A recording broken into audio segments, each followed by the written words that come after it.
All right, good morning, everybody. It's just about 9 o'clock. We can start this program.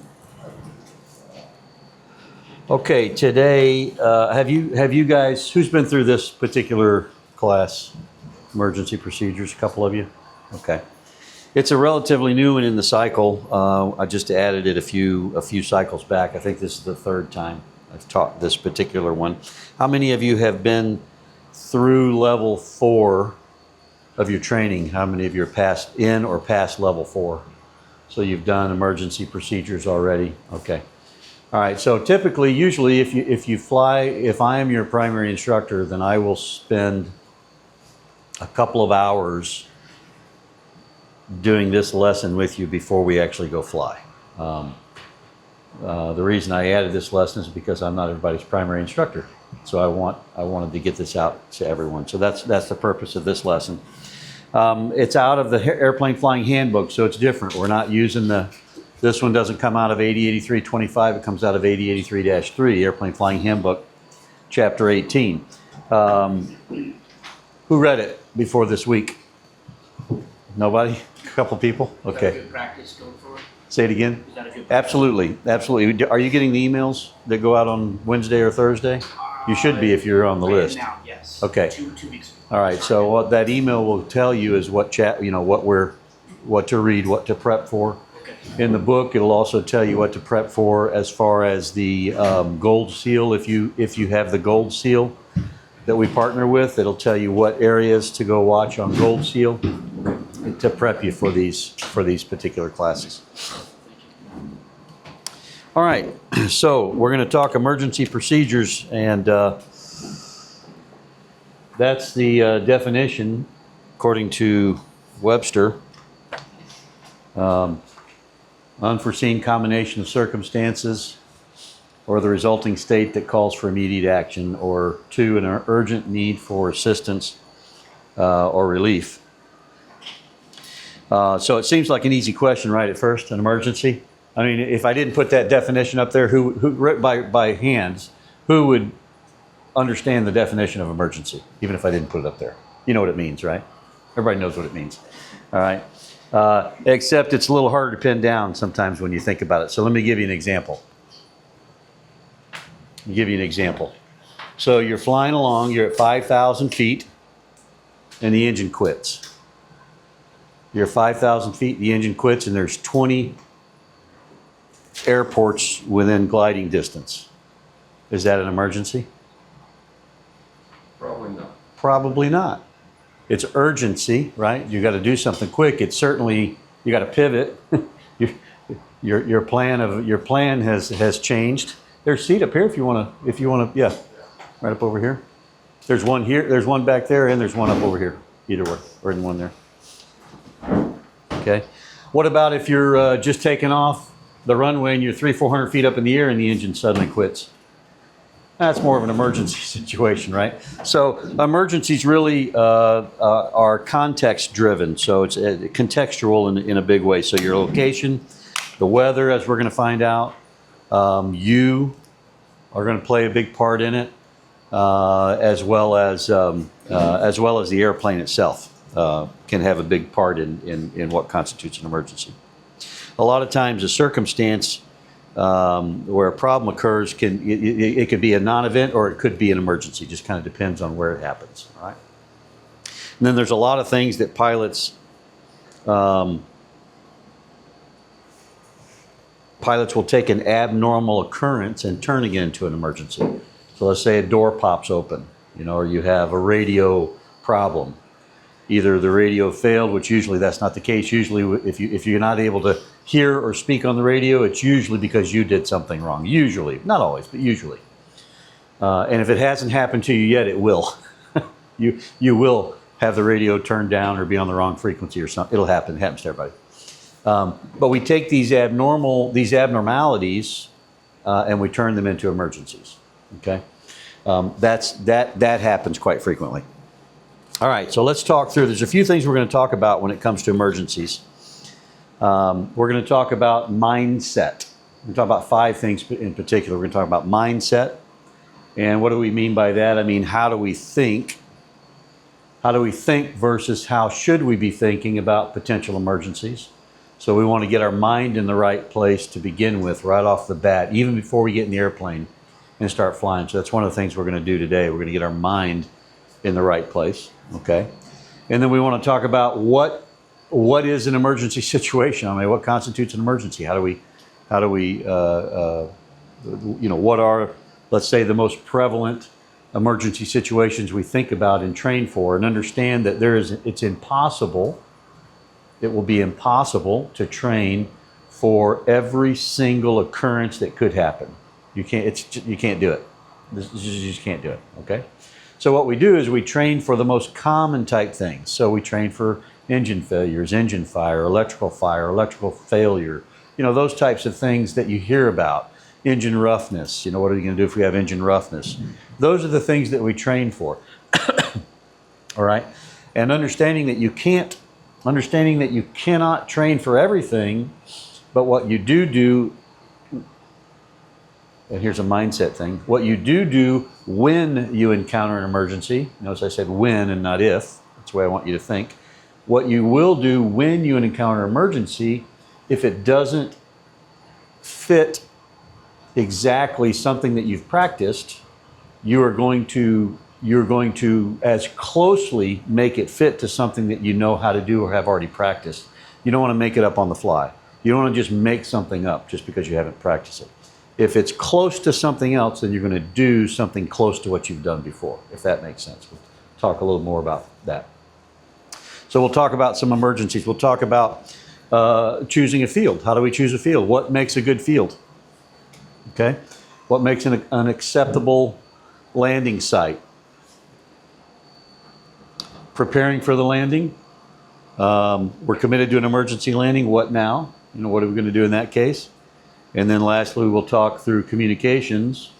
Who are you going to call? Are you going to call? Maybe you're not going to call anybody. Okay. So those are the 5 things we're going to talk about. Mindset. How do we get our mind right for an emergency before the emergency occurs? How do we get our mind in the right place? What are the typical emergency situations that we practice? All right, and how to think about them. What do we think about as far as choosing a field? What makes a good field? What doesn't? How do we prepare for the landing once we're sure? Once we know, hey, it's an off-airport landing, or even if it's not an off-airport, even if it's just an emergency landing, how do we prep for it? And then what are we going to do from a communication standpoint? Are we going to communicate or not? All right. Mindset. Let's talk about some psychological hazards of where we generally put our mind, I guess, in an emergency. So you may have heard me say, you've heard other people say this, and I think I said it the other day when we were talking in the ADM class. I may have said something. Where do the majority of incidents and accidents, aviation incident and accidents, where do the majority of those begin? Right there. In this 6-inch space between your ears. That's where they begin. Okay? So since that's where they begin, this is where we mess things up. This is also where we need to be in the right place in the event. And when I say they begin there, what I'm talking about are things that didn't have anything to do with a mechanical failure or anything that we're really talking about today. We did something wrong from an aeronautical decision-making standpoint. We screwed something up and caused an incident or accident, or didn't recognize a chain of events that we could have broken for an incident or accident not to occur. Now I'm saying get this space in the right place in the event that an actual emergency happens, and we're in the right mindset to deal with it. So first thing I want to talk about is startle response. Okay, what is startle response? It's shock or denial. It's shock first, then denial, then acceptance. So we're humans. We're not robots. We're not AI. We're humans. So if something unexpected occurs, especially in an aviation environment, you're flying an airplane and something unexpected occurs, your first, and I don't care who you are, your first response will be, That's your first response. Okay? And then that didn't just happen. And then, yes, it did. Okay? That's startle response. There is some time frame involved in going from the actual events occurring and you accepting it. All right? One of the mindset things that we want to do is we want to try and take, if this is the time span that it would normally take if you weren't mentally ready, we want to get it down here, get it short. You're still going to go through it, but let's shorten that time frame as much as possible. All right?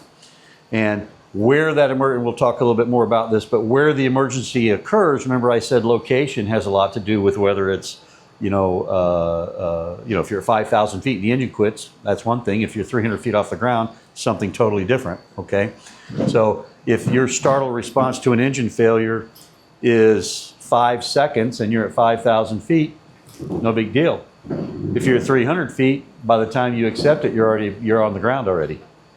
So you freeze while the airplane goes down and you're doing nothing because of that startle response, okay? So that's a mindset thing we'll talk about, startle response. How do we minimize that startle response? You guys familiar with the Miracle on the Hudson? That's where Sullenberger put the airplane in the Hudson River, okay? So in actuality, when that event occurred, and this is something that they never trained for. The airlines, they never trained for this in the simulators. They never trained for a dual engine failure. All right, and that's what they had. They had a dual engine failure. So they had to make it up as they went along. That was not something they trained for. So it was good piloting skills on his part. Well, after the accident occurred, the FAA and the NTSB put pilots in the simulator, gave them the same scenario, and every single crew made it back to an airport. Every single crew made it back to the airport. And the reason they made it back to the airport because they knew it was coming. And as soon as it happened, they turned immediately to the airport. In the actual event, the two pilots had a startle response. And they didn't do anything. They didn't begin to make any turns until they figured out what the heck was going on. That was 10 to 12 seconds. When they put those pilots that made it back to the airport back in the simulator and they told them, here's the bird strike, now wait 10 seconds, they all crashed in the city. Everybody in the airplane, died, okay? So reducing startle response when you have an emergency, and I'm going to continue using that word when because that's part of a mindset, reducing the startle response, reducing the startle time when you have an emergency could mean, depending on where it happens, the difference between walking away from it and not walking away from it, okay? All right, another mindset that we need to wrap our head around is this undue concern about getting hurt, okay? So if fear leads to panic, then we invite what we most want to avoid, okay? Could you get hurt in an emergency? Of course you could. But if you focus on that, you probably will. Okay? So we're not going to focus on that. You can't let yourself focus on that. You have to focus on flying the airplane.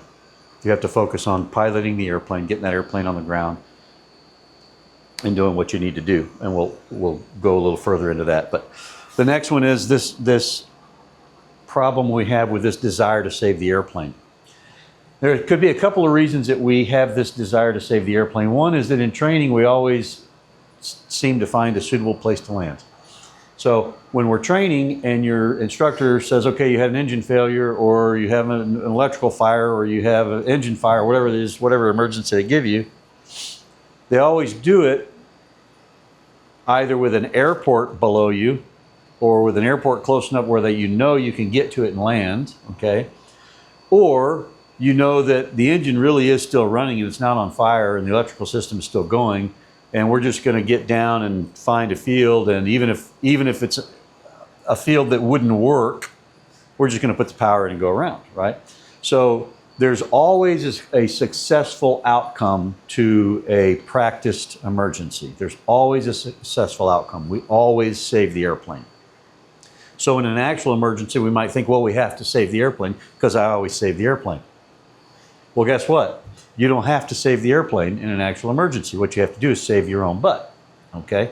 You don't have to save the airplane. So let's not get in this mindset that I need the airplane back because I own the airplane. Well, I do. So if you can save it, save it. But that's not your primary. I mean, if there's a nice big field or a runway, I sure would like to use the airplane again. But that's not my primary driving force, and it shouldn't be yours. One of the things that happens when we think, let me save the airplane, especially if it's on takeoff, this kills a lot of pilots. This one right here, this is what we call that dead man turn, right? This is that 180 turn. So you're taking off, the engine quits, and you try and turn around and do a 180-degree turn and come back and land in the opposite direction on the runway that you took off from. That kills a bunch of pilots. Don't do that. There are, and it's not that it can't be done, but you have to understand. Remember I said emergencies are contextual, right? You have to understand, first of all, the weather conditions that day.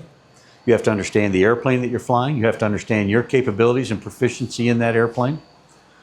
There's a lot that has to go into the thought process of, am I going to turn around and try and land in the opposite direction on the runway that I just took off from? And the time not to make that decision, the time you don't make that decision is as you're climbing out and the engine quits. That is not the time to make that decision. The time to make that decision is before you take off, when we do something called a takeoff briefing, and we'll get into those in a minute. And that's when you make the decision, what am I going to do when the engine quits at this altitude or that altitude or that altitude or that altitude? You make that decision before you even put the throttle in. That's called a takeoff briefing. We'll go through those. All right, so that 180 back. First of all, it's not a 180. This is a 180. The runway's over here. This is more than 180, and that's even more than 180. So it's more than 180, all right? That's one misconception. Okay, another problem that pilots get into is stretching the glide. Stretching the glide in an attempt to save the airplane. So there's the field, or there's the runway, and looking out the window, I recognize, I can see if I have a good sight picture, if I know how to look at where I'm going, I can see that I'm not going to make it. I'm going to be short. But I really want to save the airplane, so let me just pitch the nose up a little bit to try and stretch that glide a little bit further. Okay, so what's that going to cause? What's that cause? Right off the bat, what happens? Airspeed begins to drop. Okay, so energy drops. And what do we need to fly? We need energy. So the more we try and stretch that glide, sooner or later what happens is we stall, that plane rolls over, and that's it. Okay? Because we're trying to save the airplane. Okay? Or we're thinking, hey, listen, if you land and you walk away from the airplane, pretty good chance you save the airplane and you don't hurt yourself, right? So we get into that we get into that mindset, and it can be very dangerous. All right, the next thing, the next common reason maybe for trying to save the airplane is your financial stake in the airplane. Okay, so maybe you own the airplane, or maybe your partner's in the airplane, and you probably have insurance on it. But look, if you use your insurance, what's going to happen to your insurance rates? We all know this, right? They're going to go up. So we have insurance for catastrophic things, but we really don't want to use it if we don't have to use it, right? And so let's not damage the airplane. Okay. So again, wrong mindset. This is an emergency. If it's an emergency, the airplane should be your last concern with respect to saving it. You should be thinking about the airplane, but in a different way. You should be thinking about the airplane and how can it save me? How can I use the airplane to save me? Okay? And then an undamaged airplane implies no bodily harm. So this is what I was saying. So, but what we want to do is we want to use the airplane to save yourself and your passengers. That airplane, you know, you're in a structural tube. There's some structure to that. That tube can take some impact force You can use that to dissipate energy, and everything in a crash is energy, right? The less energy you hit the ground with, the better your chances of survival. When you hit the ground, the farther you move and dissipate energy, the better your chances of survival. All right, so we want to use the airplane from that standpoint. Okay, does that make sense so far, this mindset thing that we're talking about? Okay, the next thing I want to talk about from a mindset standpoint is, you've probably all heard this: aviate, navigate, communicate. Who hasn't heard that? If you're new, you may not have heard that. Okay, so we say in an emergency, you want to fly the plane first, aviate, then navigate, get the airplane going somewhere that you need it to go, and then communicate. Okay, I'm going to add a couple more things to that here, and these are contextual based. But I'm going to say aviate, navigate, investigate, communicate, and secure. But these are all. This is time dependent. So whether you have time to do this or have time to do that depends on. Or I should say, whether you do this or how much of this or this you do depends on the time that you have. Okay? So if you have an emergency at 500 feet off the ground, it's aviate, navigate, and maybe not even communicate. You may not even have time to get on the radio and say anything. You're too busy flying the airplane. Okay? If you're at 5,000 feet, well, now you have time to aviate, navigate, get the checklist out, investigate what's going on here. Can I solve this problem? Can I get the engine restarted? Can I put the fire out? What is it I got to do? Then you have plenty of time to communicate with ATC. Okay? Then you secure the airplane for the eventual unexpected landing. Maybe it's at an airport, maybe it's not. Might be off airport, might be on airport. But in any case, it's not the landing you were expecting. So you're going to secure the airplane and get it ready for that. So whether you aviate, navigate, communicate, or aviate, navigate, investigate, communicate, secure, depends on your time. What do you have? What do you have to deal with? Okay. All right. Energy management. Let's talk energy management from a mindset standpoint. So, with a given wing loading, everybody knows what wing loading means, right? What does wing loading mean? What is wing loading? Define wing. Somebody define wing loading. The words define it. Somebody define wing loading. The load that the wing is carrying. The load that is on the wing. Okay, so every airplane has some load. The wing is the wing is the bridge. The wing is the truss, or the I-beam or whatever that's carrying the entire airplane. So the entire weight of the airplane, the scale weight, if I put it on a scale, how much does it weigh? Plus the aerodynamic load that we're applying to the airplane. So remember, when we turn, we add some centrifugal force. We have tail down force that adds to the wing loading. So all of the load, everything that the wing is carrying, is called wing load. So it's not just the weight of the airplane, it's the weight of the airplane plus the aerodynamic load that goes on it. All right. Given a specific wing loading, the airplane needs some certain amount of dynamic pressure to generate lift. Okay? So I talk about dynamic pressure all the time. Where is it in that formula over there? Where's dynamic pressure in that formula? Who can tell me, who's been in my class enough? Dynamic pressure is shown parenthetically in that formula. The S or the wing? It's in the parenthesis. That's dynamic pressure. The density times the velocity. The density of the air times the velocity that we're moving through the air is the dynamic pressure. That's what's reading on your airspeed indicator. Your airspeed indicator is a dynamic pressure meter. All it's doing is reading pressure. Everybody's seen a pressure meter, right? Just something that's reading pressure. All right, your airspeed indicator is reading pressure. That's all it is. And it's calibrated in numbers that we either call miles per hour, knots, kilometers, whatever, however you want to calibrate it, you can calibrate it. But all it's reading is that right there. It's reading how thick is the air and how fast are we moving through the air. That's all it's reading, okay? It's dynamic pressure.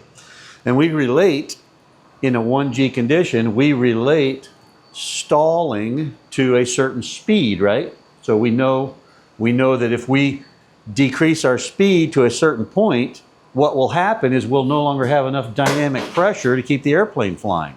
So it's what I was talking about when I said stretching the glide. If I know that I'm gliding and I can look out the window and see that I'm going there, right? I have enough dynamic pressure to keep the airplane in the air. But if I start slowing down and I lose enough dynamic pressure, we stall. You know, airplane stalls a wing typically, and when it's like that, it's going to roll over. Not always. You might push it over and just dive straight into the ground. But either way, you're going to hit the ground, right? So we need a certain amount of dynamic pressure on the wings to generate lift. As soon as we lose that dynamic pressure, that L over there drops, and we need enough L, we need enough load factor to carry the whole airplane. Okay? All right.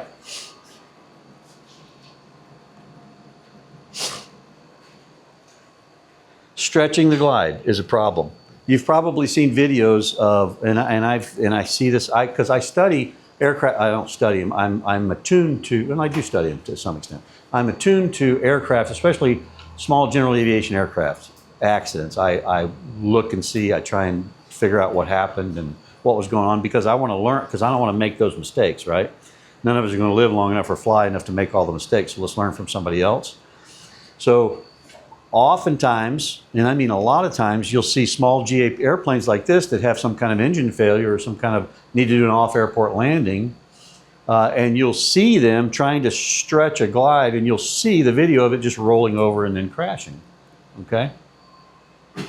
Your best chance of survival, and here's another mindset thing to think about, your best chance of survival is to maintain control of the airplane.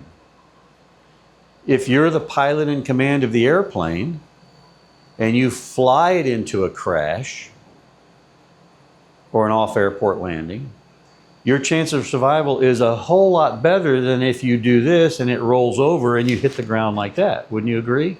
Okay, so let's not lose energy if you're making an emergency landing someplace. If your glide shows you, and once you get into level 4 and 5, once you start doing pattern work specifically, you're going to begin to see visually, if you're being taught correctly, you're going to be able to see visually where you're going. You're going to be able to look out the window, and within about 2 seconds, you know where the airplane is going. Okay? So I'm going to tell you right now, if you're in level 5 or beyond, and you can't look out the front window on final approach and know where the airplane is going to hit the runway, then come talk to me after class, and we'll have a discussion about it. But you need to know within about 2 seconds where the airplane's going, all right? Now that'll be wind dependent. Could change if you get some wind, but you're gonna have a good idea of where you're going, all right? So in an emergency, you know where you're going, and if you're going into the trees and and your engine's not running, guess where you're going? Into the trees. There's a runway 50 feet on the other side of the trees, but where are you going? Into the trees. That's where you're going. You've got to get your mind in the right place for that. When you begin to stretch that glide, listen, you can live taking one of these. You hit the trees doing 40 miles an hour. You think you can live through that? I do. Yeah, of course you can. Now, am I going to get to use the airplane again? Probably not. But if you're thinking, gosh, if I can get another 50 feet and then Dave gets to use his airplane again, well, now I don't get to use my airplane again, and you're dead. That's not a good situation, right? So let's get our minds right when it comes to these emergencies. All right. First job as pilot in command is fly the airplane. That's your first job. First job, fly the airplane. What's your second job? Fly the airplane. What's your third job? Fly the airplane. Okay, so I said aviate, navigate, communicate. But I'd rather you get in your mind aviate, aviate, aviate, aviate, aviate, aviate, aviate, aviate, fly the airplane. Okay?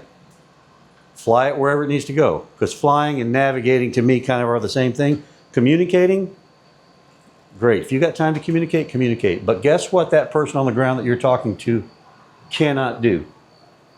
They cannot fly the airplane for you. And you're in an emergency. They can't fly the airplane for you.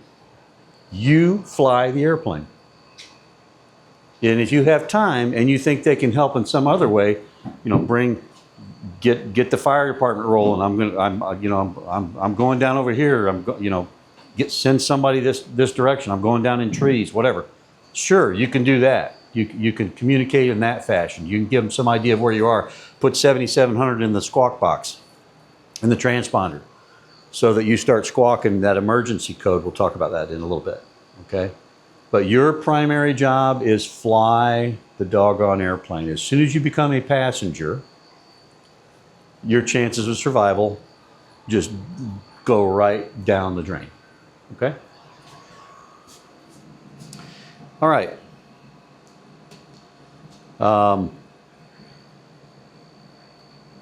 Okay, so don't attempt to stretch the glide. Maintain your best glide. If you don't know what the best glide speed is, use VY. They're within a few knots of each other or a few miles per hour of each other, okay? You may not know. You may not know what V glide is in the airplane. You may not, okay? But everybody ought to know what VY is, right? Because every time you take off and climb, generally you're climbing at VY, unless you're using VX to clear an obstacle, and then you immediately go to VY. So everyone knows what VY is, what that speed is for the airplane that you're flying. So if you're not positive of what best glide speed is, pitch and maintain VY, whatever speed, or pitch and maintain so that the airplane will give you a VY speed. And you're going to be really, really close to best glide because of the way the drag curves come together. All right. Let's see. Next. Isn't this going? Next thing, hit the ground as slow as possible. How do you hit the ground as slow as possible? You land into the wind with full flaps. That's how you hit the ground as slow as possible. Land into the wind. If you're driving a car, if I put you in a car and I said, okay, all this car has is seat belts. It doesn't have any airbags. It's got seat belts. And your instruction is to, at whatever speed you want, it's up to you, but you must drive this car into a solid brick wall. And all you got's a seat belt. What are you going to do to survive? Go as slow as possible when you hit that wall. That's what you're going to do, right? So crash energy is what kills us. So the lower the energy that we have when we hit whatever it is we're hitting, or the longer distance we have to dissipate that energy, the better chance of survival. So if I'm going to drive a vehicle, let's say I'm forced to hit the wall at 40 miles per hour, and all I got's a seat belt. Okay? I'd rather have a car that has 10 feet of crumple stuff ahead of me, so that's going to hit, and then I'm going to crumple into it, and I'm going to dissipate energy as I go into that wall. I'd rather have 10 feet than 2 feet, right? Okay, or I'd rather hit a series of barrels, so I'm knocking them out of the way and I'm dissipating energy as I slow down. If I hit it at 40, does that make sense? Obviously, should make perfect sense, okay? So everything in a crash is energy. So the number one thing we want to do is hit the ground, or hit whatever it is we're going to hit, going as slow as we can possibly go. All right, there's something about crash energy, and you see this V squared here? With this V squared, this velocity squared, this works with energy as well. What that means is if you double, from a crash standpoint, if you double the velocity, you quadruple the crash energy, because that's a square, okay? So when you double the velocity, you quadruple the crash energy. So if I hit that brick wall in the car doing 20 miles per hour, I have some amount of crash energy, kinetic energy that my body has to absorb, okay? If I hit that wall doing 40, I quadruple 4 times that kinetic energy, crash energy into my body. So I can't stress to you how important it is to be going slow as possible. So that means when we're flying, if our mindset is always in the right place, our mindset is what am I going to do when I have an emergency? And that's what your mindset should always be flying. Never, what am I going to do if I have an emergency? Don't ever think like that. Think, what am I going to do when I have an emergency?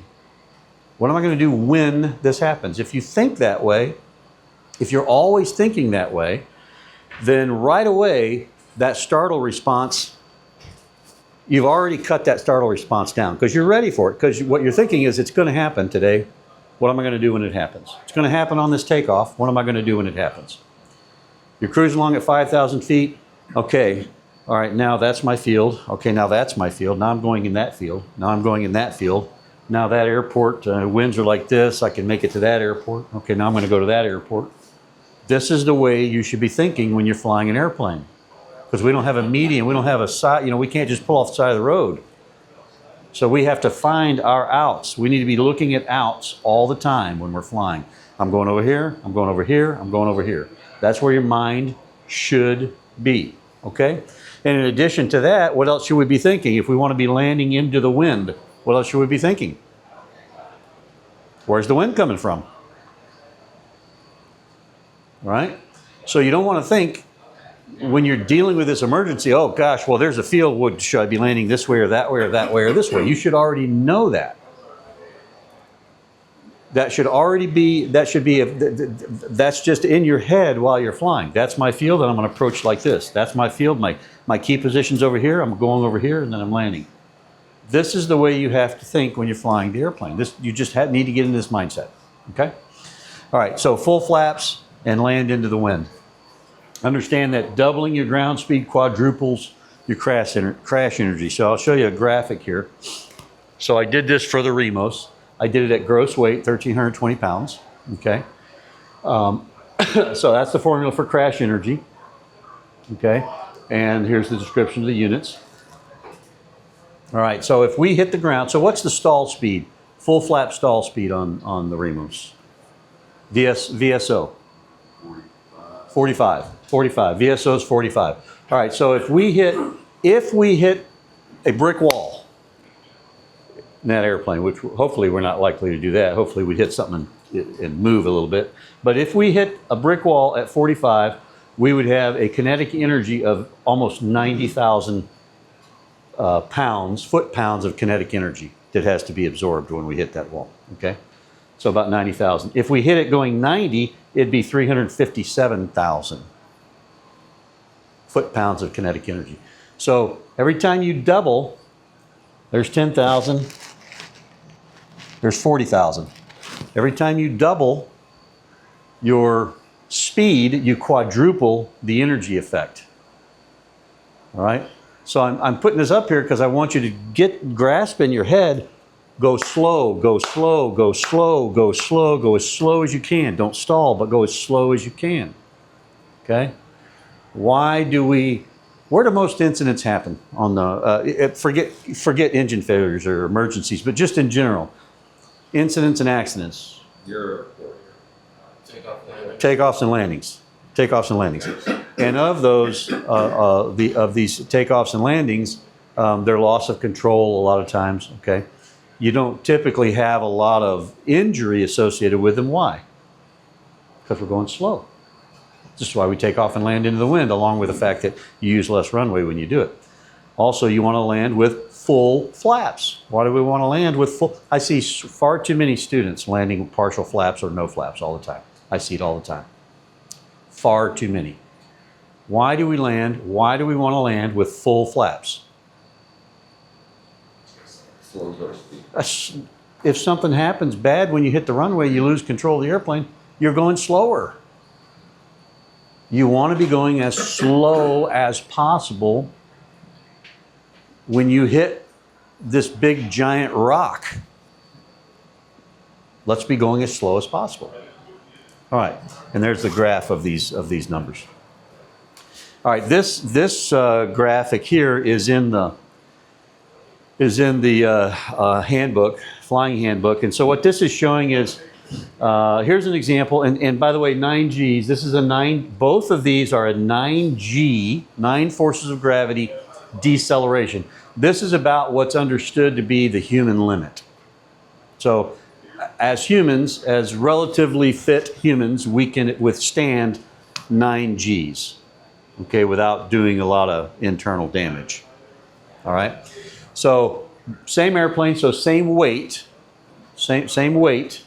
Here, if they hit the ground here doing 50, in order to, if they stopped immediately, in other words, if they did this and stopped immediately, that wouldn't be 9 Gs. That'd be way more than 9 Gs, and they'd probably, all their internal organs would, it would kill them, okay? But they didn't hit like that. They didn't hit like this. They hit here and slid some distance. So that's a dissipating the energy.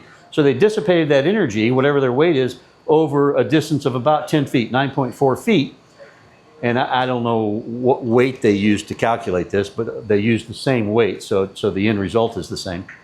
This would be a 9G deceleration going about 9.4 feet. But if they hit the ground doing 100, in order to maintain a 9G deceleration, they have to slide almost 40 feet, 4 times the distance, in order to maintain that same 9G force on the body. Okay, does that make sense? Okay, so the key to what I'm trying to get here and to really just impress on you is go as slow as you can. If you're going to hit the ground if you're going to hit something other than a runway, or even the runway, if you're having an off-airport landing or a crash landing, or whatever you're hitting, do it as slow as you can. So how do we do that? We hit it just above stall speed into the wind with full flaps. That's how we do it. If at all possible, that's how we do it. Okay? Very important. Is the theory correct then, if you're landing into the wind, let's say you got like a 20 knot headwind, Yeah. right into it, Yeah. and you're full flaps, well, your stall speed, at least in this airplane now, becomes 20. Your stall speed is still 45, but your ground speed is 25. Yes, that's right. So you're hitting it at 25. You're hitting it Right. not at a slow That's right. So if there's no wind and I'm going to fly this airplane into the trees, and I have full flaps and I stall it right into the trees, I'm hitting those trees doing 45. But if I got a 20 knot headwind, I'm hitting the trees doing 25. That's survivable. Almost probably even without a seatbelt, maybe, right? So land or crash into the wind going as slow as possible. So what do you need to know? What should you keep in mind all the time when you're flying? I don't care whether you're flying cross country or just out in the practice area. What should always be in your head? Surface wind direction. Always. You should always have some sense of the wind direction at the surface. Even if it's as simple as I want to land northeast, south, or west today.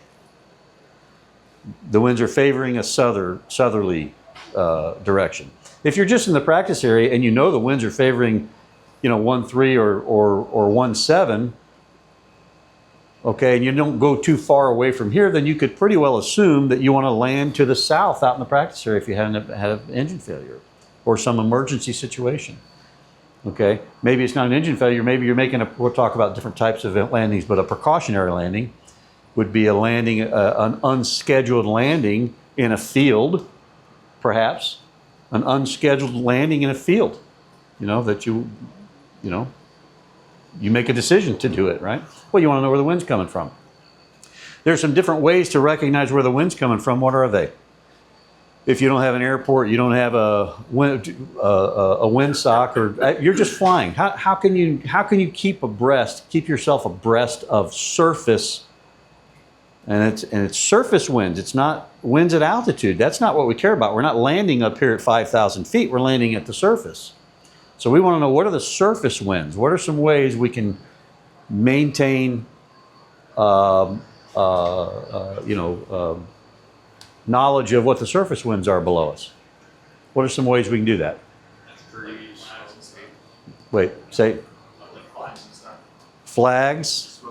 Smoke is a big one. Always, every time you see smoke, look at it. Where's it blowing? That's a great one. What else? Trees. If it's blowing hard enough, you'll see the trees, or you'll see crops. If it's blowing hard enough, you'll actually see whitecaps on lakes. right? All of those things are really important indicators, right? What's another one? You're flying cross country someplace. What's another way to keep abreast of what surface winds are? AWOS. AWOS, ASOS, ATIS. As you're flying, you should be listening to ATIS and AWOS and ASOS at all these airports along your route. And you're getting two pieces of information. First of all, you're getting your altimeter, which you need to be correcting as you go. But don't just be listening for altimeter. Listen to their surface winds. So you know, okay, well, I got to be landing in this direction or that direction in an emergency. So that's really important to keep in your head. Where are the winds coming from? Where are the surface winds coming from? Okay. Okay, the last thing on mindset is this. Stay away from people on the ground, if at all possible. If you have to make an emergency off-airport landing someplace, you're going to make a crash landing or something like that, if at all possible, let's not injure somebody on the ground. Okay, if at all possible. I mean, if you know, do what you can to keep that from happening. Okay? All right. Any questions on mindset, on how we get our mind right for things? What should we always be asking ourselves, or what should we always be telling ourselves when we're flying? What's the question you should be asking yourself all the time? What should I do when an emergency happens? When. Yep. What should I do when this happens? You should be asking yourself that all the time, in every phase. Okay, I'm getting ready to take off. What am I going to do when my engine stutters or quits on this takeoff? Every time you take off. What field am I going to go in if I'm at 300 feet? What field am I going to if I'm at 1,000 feet or 700 feet, or whatever? These questions should be asked and answered before you roll onto the runway. Because the time to think about it is not when it happens and you're at 500 feet. That is not the time to think about it. You better have already thought about it so that you just do what you planned on doing. Okay? As you're flying along on a cross country, you're just flying around, you're at 1,000 to 2,000 or 3,000 feet. The question of what am I going to do when this happens will take on a different amount of weight depending on what am I flying over.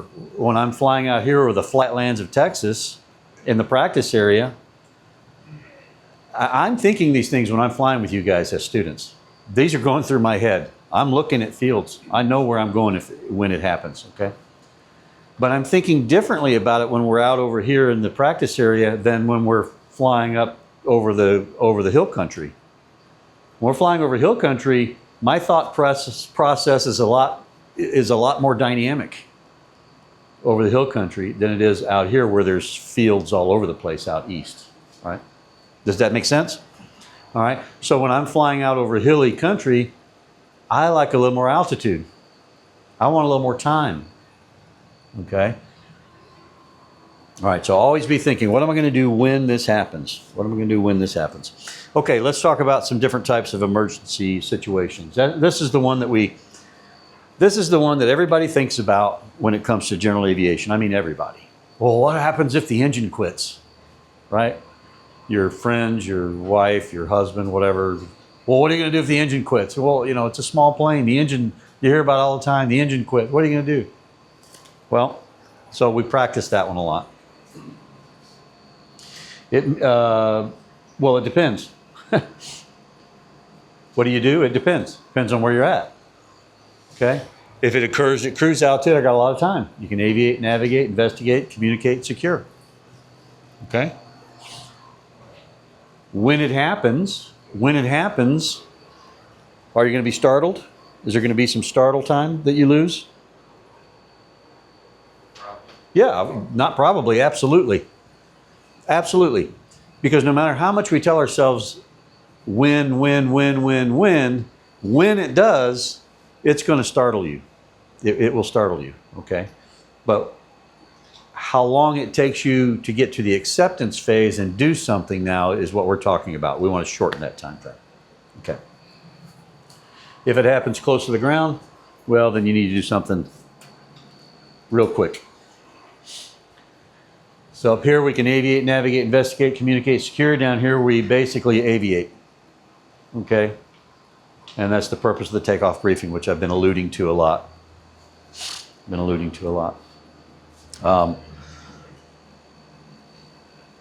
What are some of the things you think about on a takeoff briefing? I might as well talk about it. I'll talk about it now before the break. What do we think about on a takeoff briefing? What are the factors that need to come into play? Altitude Well, we're on, yes, altitude, yes.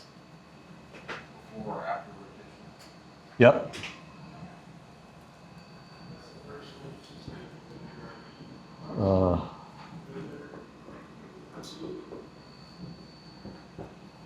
Okay, so here's our airport right here. Okay. We typically are using 17. That seems to be the typical runway that we use. All right. And so they'll have us roll up here on Delta, and we'll stop right there on Delta before we get clearance to cross 13 and get onto 17, right? Everybody, does that seem like 90% of the time that's what we're doing? Yeah, it's pretty much what we do most of the time. All right, so what should we be going through while we're sitting here right here? This is where we're going to do our takeoff briefing. All right, our takeoff briefing right there. So this is where we're going to think about a couple of things. What's the weather situation? What are the winds? What's the wind direction and velocity? That's key. That's probably the biggest key to this. Wind direction and velocity is going to dictate what we do when the emergency occurs. Okay? Unless the emergency occurs before the wheels leave the runway. If the emergency occurs before the wheels leave the runway, well, then we're just not taking off, right? If the engine quits, we're not taking off. If the engine sputters, we're going to pull the power and stay on the runway. If we lift off and we're only we're 300 feet in the air, let's say, and the engine quits or sputters, we're going to chop the power if it just sputters, and we're going to land back on the remaining runway. We can do that in our airplanes. This brings up the next thing we got to think about is what kind of airplane are we flying? All right. Well, we're flying an airplane that gets off the runway in 300 feet, 400, 500 feet at max, right? So we got lots of runway left to work with. When you get into higher performance, bigger, heavier, faster airplanes, you may use up a whole lot of runway. Okay. And once you've lifted off, there's not enough runway to return. So that changes your takeoff briefing. So the type of aircraft you're flying is crucial to understanding the performance of that airplane when you do a takeoff briefing. So wind direction and velocity has to come into play. The type of aircraft that you're flying has to come into play. What's another thing that's got to come into play? You. How proficient are you in that airplane? Okay? I'm going to do something different given the same emergency than you will because of your level of proficiency or comfort in that airplane versus my level of proficiency or comfort in that airplane. So these are the things that you have to think about. What will I do if the wind is blowing straight down the runway? Okay. What will I do if the wind's blowing in this direction? What will I do if the wind's coming from that direction? That may dictate a different turn or a different direction of travel. Okay. Is there any case where I might turn around and just land in that direction on that runway? Sure. There could be cases where I'd do that. Based on what we've talked about right now, what one thing, from my perspective, as I've talked about, would have to hold true for me to want to do that? You'd have to have enough altitude. Okay, that's one. What's another thing? Assuming I have enough altitude to do that, now what has to be in play?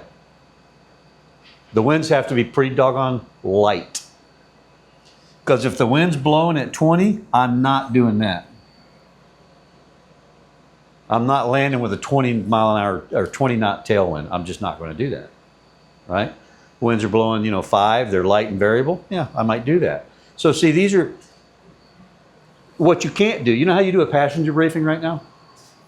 It's the same thing, isn't it? It's the same. Every time you do a passenger briefing, it's the same thing. You go through safety, right? You go through that acronym and you do your passenger briefing. All right. Well, a takeoff briefing should change every single time you do it. It should be different every single time you do it because it's going to depend on the wind conditions, the atmospheric conditions, your proficiency level in the airplane, the weight of the airplane, are you by yourself or do you have a passenger with you? All of those things are going to change what you do when that emergency occurs. Can you comprehend why that is the case? Okay. All right. So are you doing a takeoff briefing for your passenger or passengers? Are you doing your passenger briefing for your passengers? Yes, you're doing that for your passengers, but not your takeoff briefing. Your takeoff briefing is for you. It's for you. You're setting in your head, here's what I'm going to do. The way I like to explain it, or the way I like to talk about it, is you take a revolver and you open that thing up, and you take a bullet and you say, okay, on the runway, that's what I'm going to do. Take another one. All right, if I'm, below 300 feet, that's what I'm going to do. Spin it. If I'm between 300 and 700, that's what I'm going to do. Spin it. I'm above 700, that's what I'm going to do.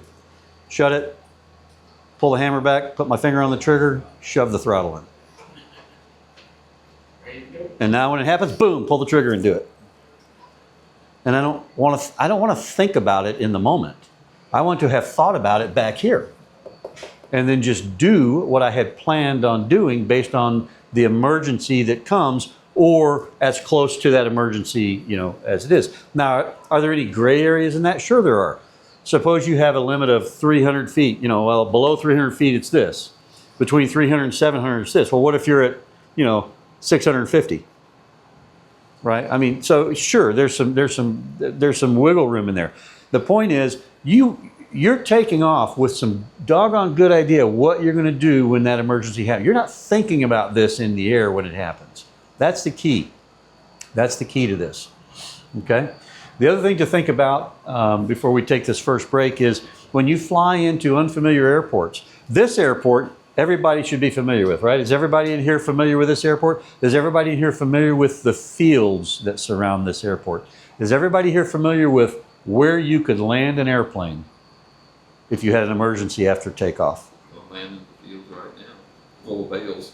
Well, but the point is, do you know where you can go? That's the point.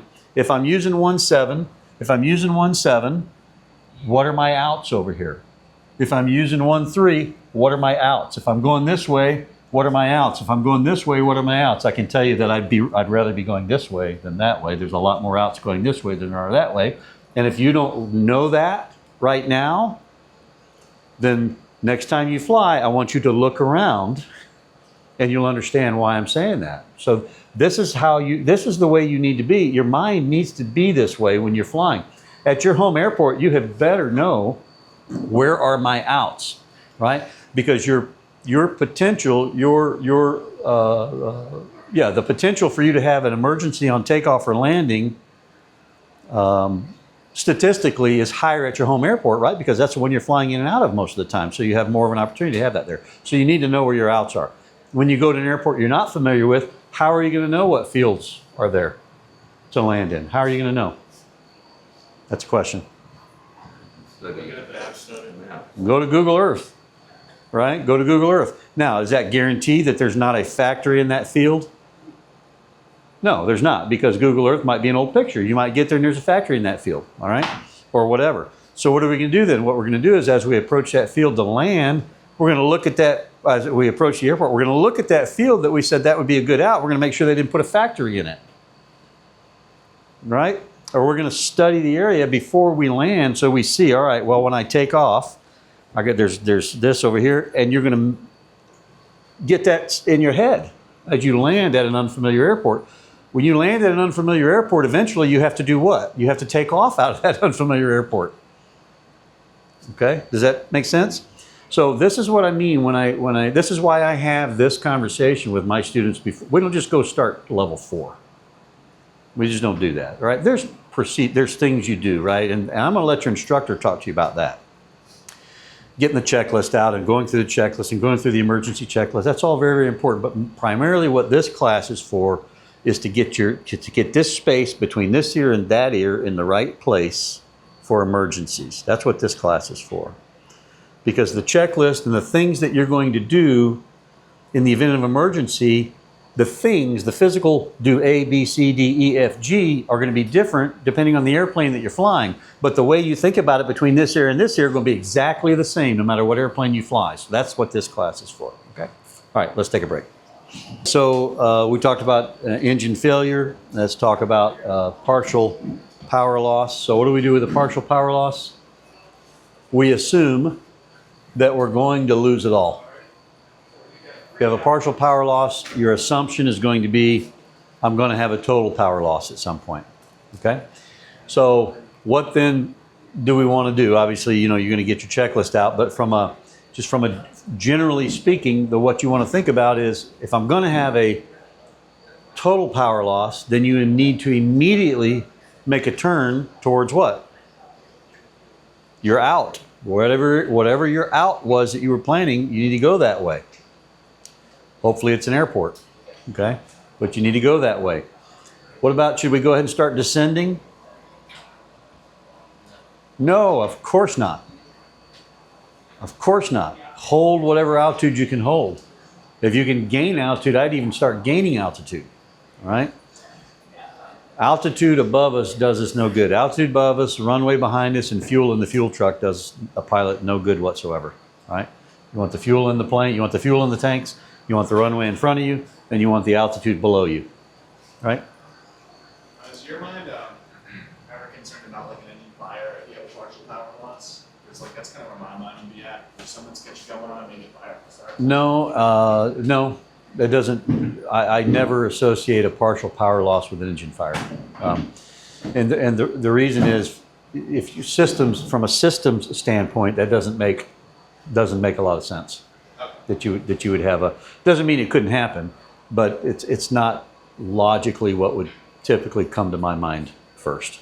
Okay, so I would try and maintain, if I have partial power, I want to maintain that power, whatever I can get. Now, unless, listen, if a piston, a head falls off, a piston leaves the engine, and now you have an out of balance situation, and you're vibrating violently, and you're worried about the engine ripping off the mount, well, now I'd shut it down, okay?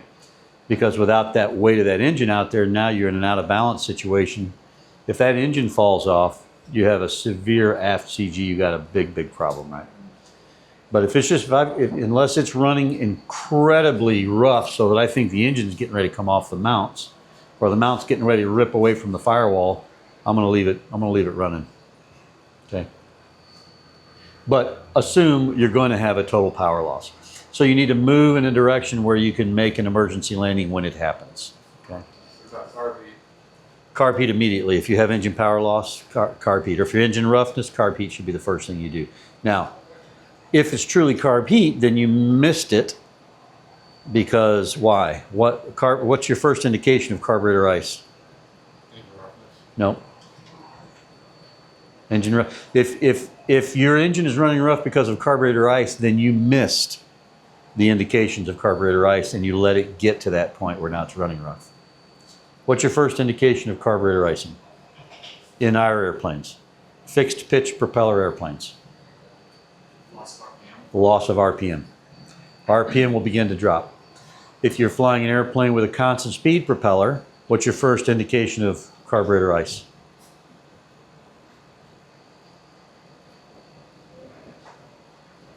Manifold pressure drop. You get a drop in manifold pressure. Okay. But at any rate, if it does start running rough, pull the carb heat on. Maybe you missed it. Pull it on. Okay. All right. Engine fire. What causes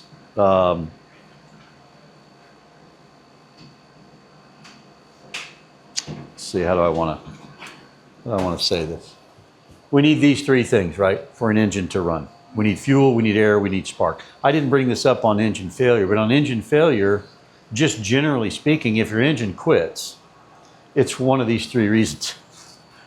You either have a fuel loss, an air loss, or your spark plugs aren't firing in the cylinder. You need one of these things.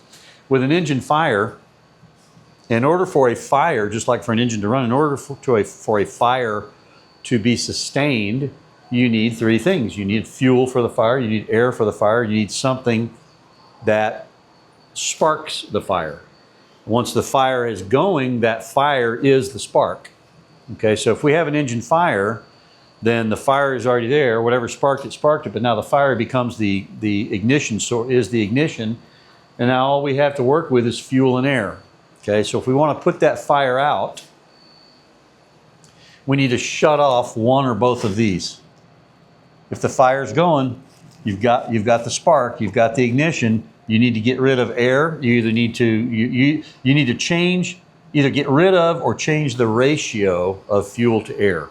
If you have too much fuel, you won't have a fire. If you have too much air, you won't have a fire. In other words, if I take a match and I put a match on the ground and it's burning, and I take a bucket of gasoline and I dump it, is it going to explode? No, It might. no, it's going to put the match out. That's what it's going to do. It's way too much fuel for the quantity of air. It's way too rich, right?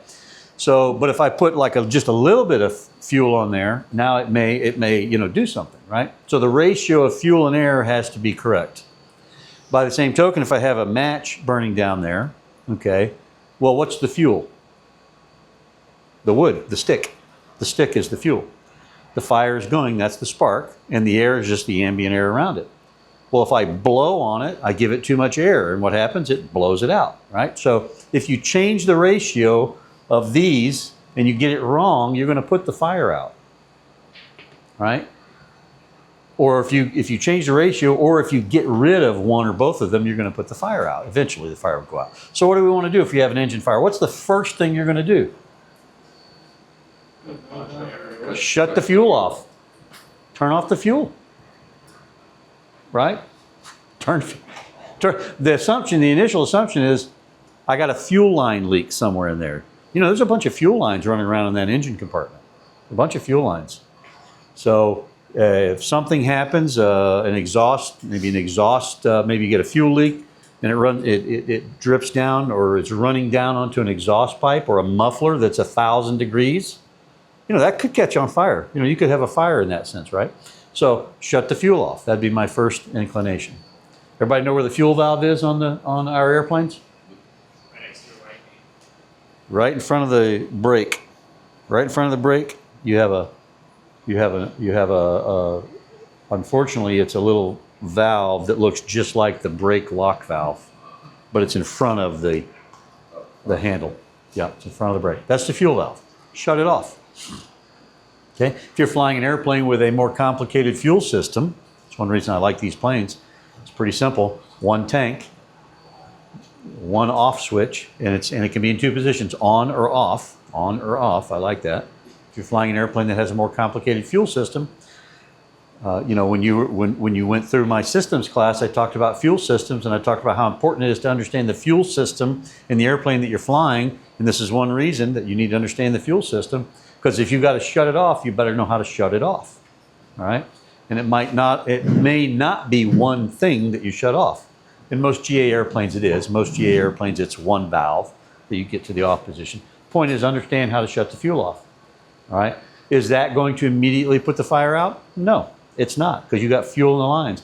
Wherever that shut off valve is, the fuel stops from there, but you still have fuel in the line going to wherever it was going. So that may not put the fire out.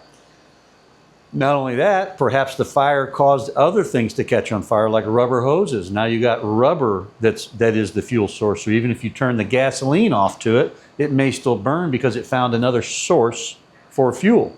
Okay? All right, so generally, if you got a fire in the engine, what are we going to do? We're going to do an emergency descent. We're going to try and change the ratio of air. So we're going to put that airplane into a spiraling kind of descent to try and blow. We're essentially blowing it out. We're trying to change that ratio of air and get too much air in there and snuff the fire out. That's what we're trying to do. Okay? And then we're going to get on the ground, obviously, as quick as we can. So this is not a situation where we're going to go to best glide. If we're on fire, I don't want to glide as far as I can. I want to get on the ground. I'm on fire. I want to get on the ground, right? So we're going to put that thing into an emergency descent. I'm not going to talk about emergency descents. You'll do those in level 4. You'll do them with your instructor. But the point is, you're going to get that airplane in a banking turn like this, and we're going to try and put that fire out, okay? Once that fire is out, now you can bring it out of that descent and go into, if you're sure it's out, and go into a best glide and preserve whatever altitude you have to try and glide to wherever you want to glide to at that point, okay? But if you have a fire of any kind, your number one priority, as quickly as possible, put it out. Get it put out as quickly as you can get it put out, okay? And then deal with the fact that now it's going to be an off-airport landing. You're going to have an off-air, unless you happen to be right on top of an airport. Chances are it's going to be an off-airport landing, okay? All right, so we turn off the fuel, we begin an emergency descent. That's the process with an engine fire. All right, what about an electrical fire? You have an electrical fire, turn off the master switch. Immediately, turn off the master switch. Okay, how do you know you have an electrical fire? You're going to smell it. You may see some smoke coming from underneath the instrument panel usually. I've had one electrical fire in the time I've been flying. I didn't let it get to a fire. I saw the smoke and I smelled it and I shut the master switch off. Shut the master switch off. If you're VFR, leave it off. There's no reason to turn that master switch back on. Now, what do you lose when you turn off your master switch? Radios. Your radios, everything electrical, okay? Do you need a radio to fly an airplane? No, but No. I actually have a question about this. Okay. Because if you're near the airport, what do you do? You begin to, if you're in at a towered airport, okay, having already talked to them or having not spoken to them, having already communicated with them or not have communicated with them. Okay, well then you inbound. Okay, well then you go through no radio procedure, so you can use light gun signals to get in. Is what you're going to do. And I'll did I talk through those? Let's see. Can't remember whether I have these in this slide deck or not. I don't, but I will. I can talk through it right now.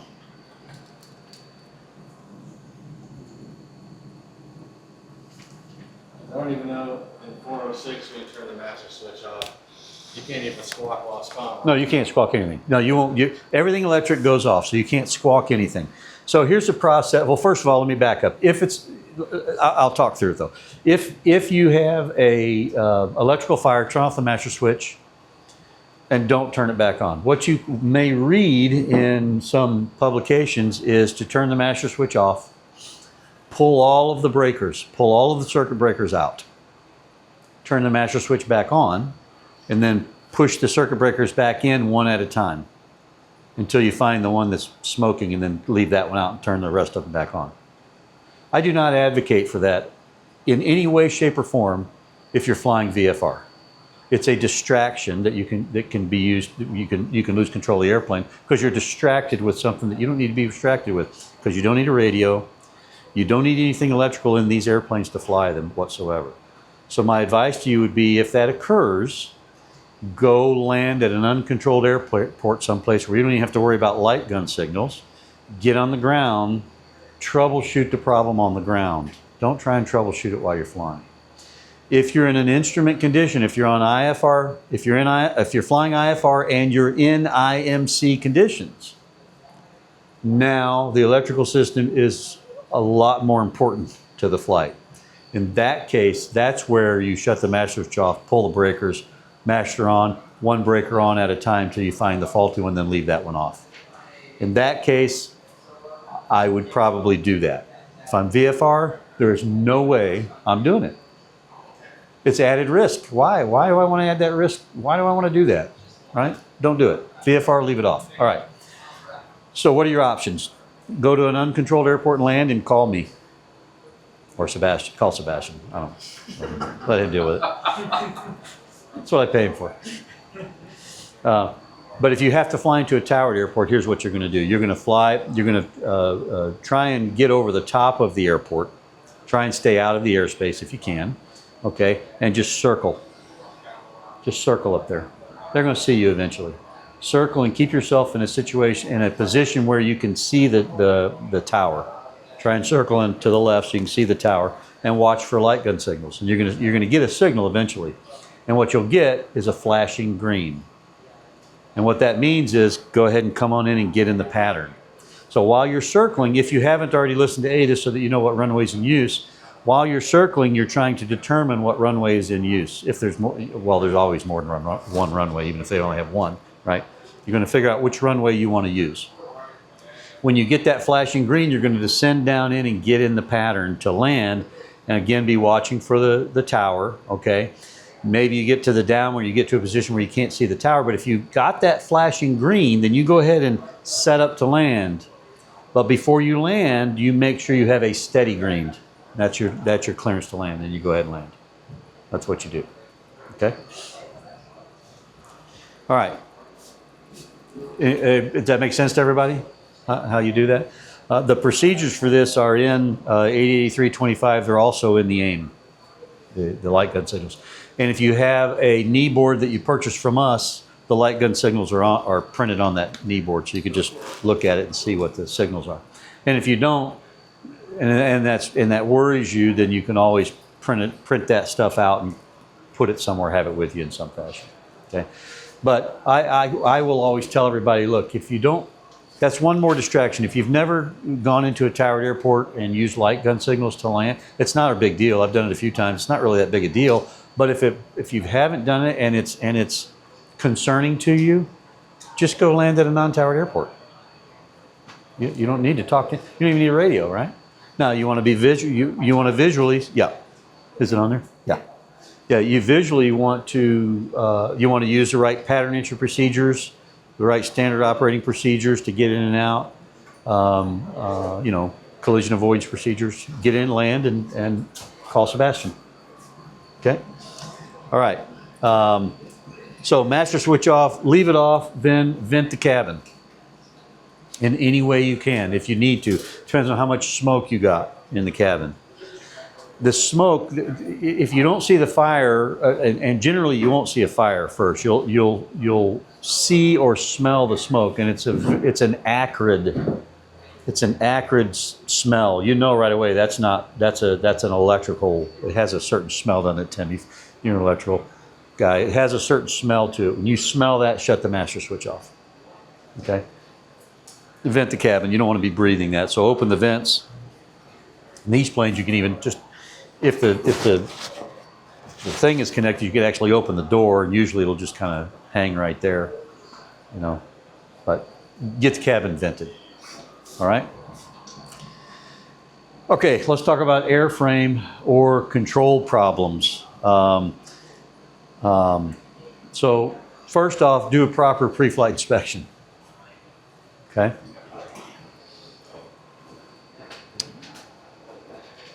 Aileron, rudder, elevator, primary flight controls, flaps and trim, secondary flight controls. So if you have a control system failure, this can be bad. Control system failures are not something you really want to have to deal with. Okay, understand that right away. These are bad, and these are not something that you practice. Okay, so if you have a control system failure, you, in a lot of ways, are kind of learning how to fly the airplane as you go once you're in the air flying, and it could end up bad. So we don't want these. So proper pre-flight inspection will tell you right away whether you have a problem right off the bat. There have been many accidents that have occurred where the control locks weren't removed from the airplane. And a lot of airplanes have wind gust controls that you put not only on you see Cessnas where you have they have a little bar that goes in to keep the control lock from moving in or out or turning, or the yoke from moving in or out or turning. There's a little pin that goes through. Okay, and that's pretty easy to tell whether that's there because it has a metal bar that comes over, and then it has a little flag that covers the master switch. So it's like, oh, I can't get to the master switch. Oh, because the control lock is in there, right? Okay, so that's pretty simple. But then there are people that have not removed that and died because they tried to take off and they never did a control check, and they're locked because of the complacency that you get in. You do it so much, okay? There are other aircraft that have control locks on the surfaces themselves. So you go around to the back to the rudder of the elevator, and there are actual locks, mechanisms in place there that you have to remove so that the surfaces will move. And part of the walk around is to go around and, you know, right? You all are moving the control surface when you do your walk around, right? So on a proper pre-flight inspection, you remove those locks and you move the control surfaces. Well, there was a real famous one that happened less than 10 years ago. It was a Ford Tri-Motor. I think it was the Ford Tri-Motor. Yeah, it was a Ford Tri-Motor, and they didn't remove the locks, and they put a bunch of people on the plane and took them for a ride, and they crashed right after takeoff. Just took off and just rolled over and crashed because the pilot didn't take the control locks off, right? So, I mean, there's no excuse for that kind of stuff, okay? So, airframe control problems, the ones that you hear about that kill people, a lot of times, you do a proper pre-flight inspection and it doesn't happen, okay? All right, but if you do have, let's talk about some situations. Let's say you have a stuck aileron, okay? In all of these cases, stuck aileron, stuck rudder, stuck elevator, what are you gonna do?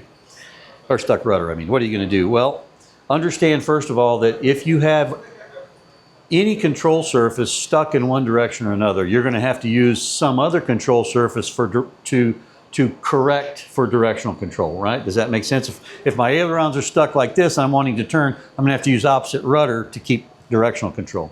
Well, when I do that, I'm automatically in a slip, right? So I'm draggy. So anytime you don't have your control surfaces in a neutral position, you're inducing more drag onto the airplane. And so to fly that airplane and to maintain altitude, if we have excess drag, we're gonna have to have more what? Power. We're gonna have more thrust. So understand right away, I'm gonna have to increase power above and beyond what I would normally need because I have this control system problem. All right, and now you're gonna have to learn how to fly the airplane in this control system problem. So stuck aileron, not good. No stuck control surface is good. None of them are good. Okay. Again, you're going to have to learn how to fly a little bit, fly the airplane a little bit as you go. There's very little reason why this should happen at least in these little airplanes. It should never happen. Yeah, it should never happen. One thing that can happen too with aircraft is they can be if they've been in service, if they've been in maintenance. And a lot of times when these kind of things happen, it's because the airplane just came out of maintenance. So anytime you get in an airplane that was just in maintenance, especially heavy maintenance, you had better do a very, very thorough pre-flight inspection. A very thorough pre-flight inspection, okay? Some aircraft, Cessnas, are an example of the way that the ailerons, one thing that we talk about in systems is how do the primary flight control surfaces, how are they actuated? In other words, when I move the stick or the rudder pedals, what's causing me moving the stick to move the ailerons and the elevator? How are they connected? How are they actuated, okay? It's important to understand that because if you understand how they're actuated, how they're connected, it may help you understand what could happen to cause a failure, right? So that's another reason that you really want to understand the systems of the airplane that you're flying. Well, Cessnas are an example of where when you have the control, the yoke, okay, and when you do this, when you actuate the ailerons, what's happening is you have this chains that go around a sprocket and down to pulleys and through other pulleys and what do you call them? Can't think of the name anyway. Moving chains and cables to get to the ailerons. Well, it's possible to disconnect and reconnect such that they're backwards. So that when you do this to go left, you actually turn right. Okay, or when you do this to turn right, you actually go left, and that's happened in the past. And if you don't recognize that, and now you can do your control, your pre-flight inspection, and you're moving the ailerons, yeah, they're moving. When this one's up, that one's down, but they're backwards. They're not in the right direction. So what should you be looking at is when you're doing this, look at where the yoke is moving, right? When the aileron goes up, the yoke should be pointing at you. So when you're in the airplane and you have your hand on the yoke or you have your hand on the stick, and you do this or you do this, you're pointing at the aileron that should be up. If you do this and the aileron is down, they're backwards, right? You need to understand those things.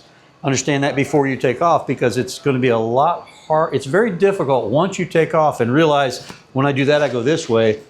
It's difficult to come in and land that airplane. It's with everything being backwards, right? So pick this up on the ground. Okay, stuck aileron, it's going to require rudder. It's going to require opposite rudder. So you're going to be coming in and landing in a side slip. You're flying in a slip all the time. You're always in a slip, therefore it's going to require more power. So understand that with stuck ailerons. Stuck elevator. Well, this one's probably the one that scares me the most right here, stuck elevator. Depends on where it's stuck. If it's stuck nose down, you're Not good. this is not good. If it's stuck neutral or in more of an up position, you have a better chance of controlling the airplane with just power, right? Because if we're stuck with a nose up condition, if I'm stuck with like this, if I reduce power, I can actually get this to occur. If I add power, now I have to be careful. If it's too far up, I add too much power, I'll put it in a stall, right? But I can control pitch a little bit with power, pitch and altitude a little bit with power, okay? But if I've got a down elevator, there's not much. That's if it's stuck. There's not much I can do. If you just have no control and it's just free floating back there, now you can fly it with the trim. All right. So if you have a mechanical trim, a wheel, it's a little quicker to get it to respond. If you have an electric trim like we have, it's a lot slower, right? But you can control it with trim. You can trim the airplane for a certain pitch, and now again you can use power to fly it in. Okay. But elevator, if it's stuck down, that's not a good place. Not a good place to be at all. And this one is just this is the worst right here. This is the most important flight control surface you have on an airplane. That one right there. That's the most important surface you have on your airplane. You cannot control your direction without a rudder. And if you don't have directional control, you have nothing. You got to have directional control. Okay. So a stuck rudder.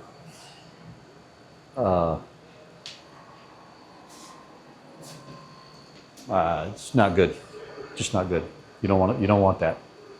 You want rudder control. Find a big field or a runway or whatever, or a big asphalt parking lot, something, and just try and get it down as best you can into the wind. About all you can do. Okay. But again, I know these are kind of scary to think about, but they're not likely to happen while you're flying. They're more likely to happen because you didn't do something happened during maintenance, and you didn't do a proper pre-flight inspection. You didn't verify continuity between the controls and the surface. You didn't verify they were moving in the proper direction, right? You didn't do all of that stuff as the pilot, and you need to do that stuff. You want to find problems with control surfaces on the ground, not when you're flying. Let's find them on the ground. Okay. All right. Asymmetric flaps.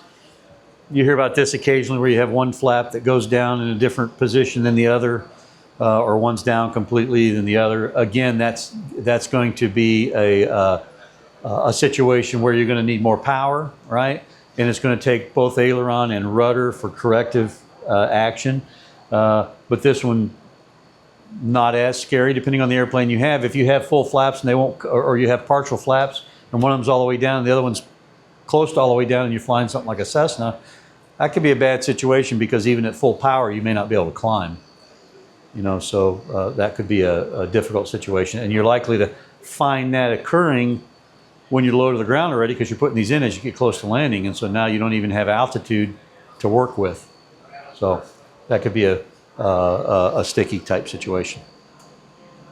All right, let's talk about landing gear problems. What do we do with the landing gear? Well, first of all, you need to know the emergency gear extension procedure for your airplane. All right, now this now applies to sport pilots as well as private pilots, because as of October 22nd, sport pilots can fly airplanes with retractable landing gear and constant speed props. So there's a lot more that comes in for sport pilots now. So know the emergency. Every airplane that has retractable gear is going to have some type of an emergency gear extension procedure. for your plane. So you need to know what that is. All right. Gear problems are not generally problems that should end up in any bodily injury in any way, shape, or form. Okay. The news media likes to highlight them. Oh, pilot had to make an emergency landing without his gear. Well, it's really not that big of a deal. You're going to damage the airplane, but you're not going to do any. It's just a normal landing. It's a short field landing, but it's a normal landing. You're not going to roll very far once you hit the runway. Okay. Nobody should get hurt in a gear up landing. Okay. Question, for any airplane, if your gear is stuck up and you can't get it down for whatever reason, better to land on asphalt surface or grass right now? I would land on asphalt. Yeah. Yeah, I would land on asphalt. I would typically always prefer, in any emergency, if I could, and the reason has to do with energy dissipation, right? If I hit asphalt with no landing gear, I'm going to slide. If I hit grass with no landing gear, I might dig in and stop instantly, or flip and stop instantly. I want to hit something that's going to give me the best opportunity to move, to dissipate. So yeah, I would hit. Now, is it going to do more damage to the airplane? I don't know, maybe not, but I don't really care. It's about me at that point, right? Yeah. But if it's thinking about sparks and fuel, yeah, fire. Yeah. Well, I mean, you get it on the ground, get out. And what you don't want to do, and you hear people say this, all right, well, get close and then shut your engine off. Well, because what they're trying to do is save the engine. If you have a prop strike, think about that crankshaft turning in there. That propeller, if it's a direct drive, that propeller is directly connected to the crankshaft. And if that propeller goes from 1,000 RPM to stop instantly, think about the torsional force on the crankshaft as well as the rocker, the everything that's moving and rotating inside that engine comes to a stop immediately. And what happens when that happens is it's a mandatory engine teardown to inspect all of the parts inside the engine because of the stresses that are applied on it. So what people try to do is, if all right, I'm going to do a gear up landing, and I know the prop's going to hit.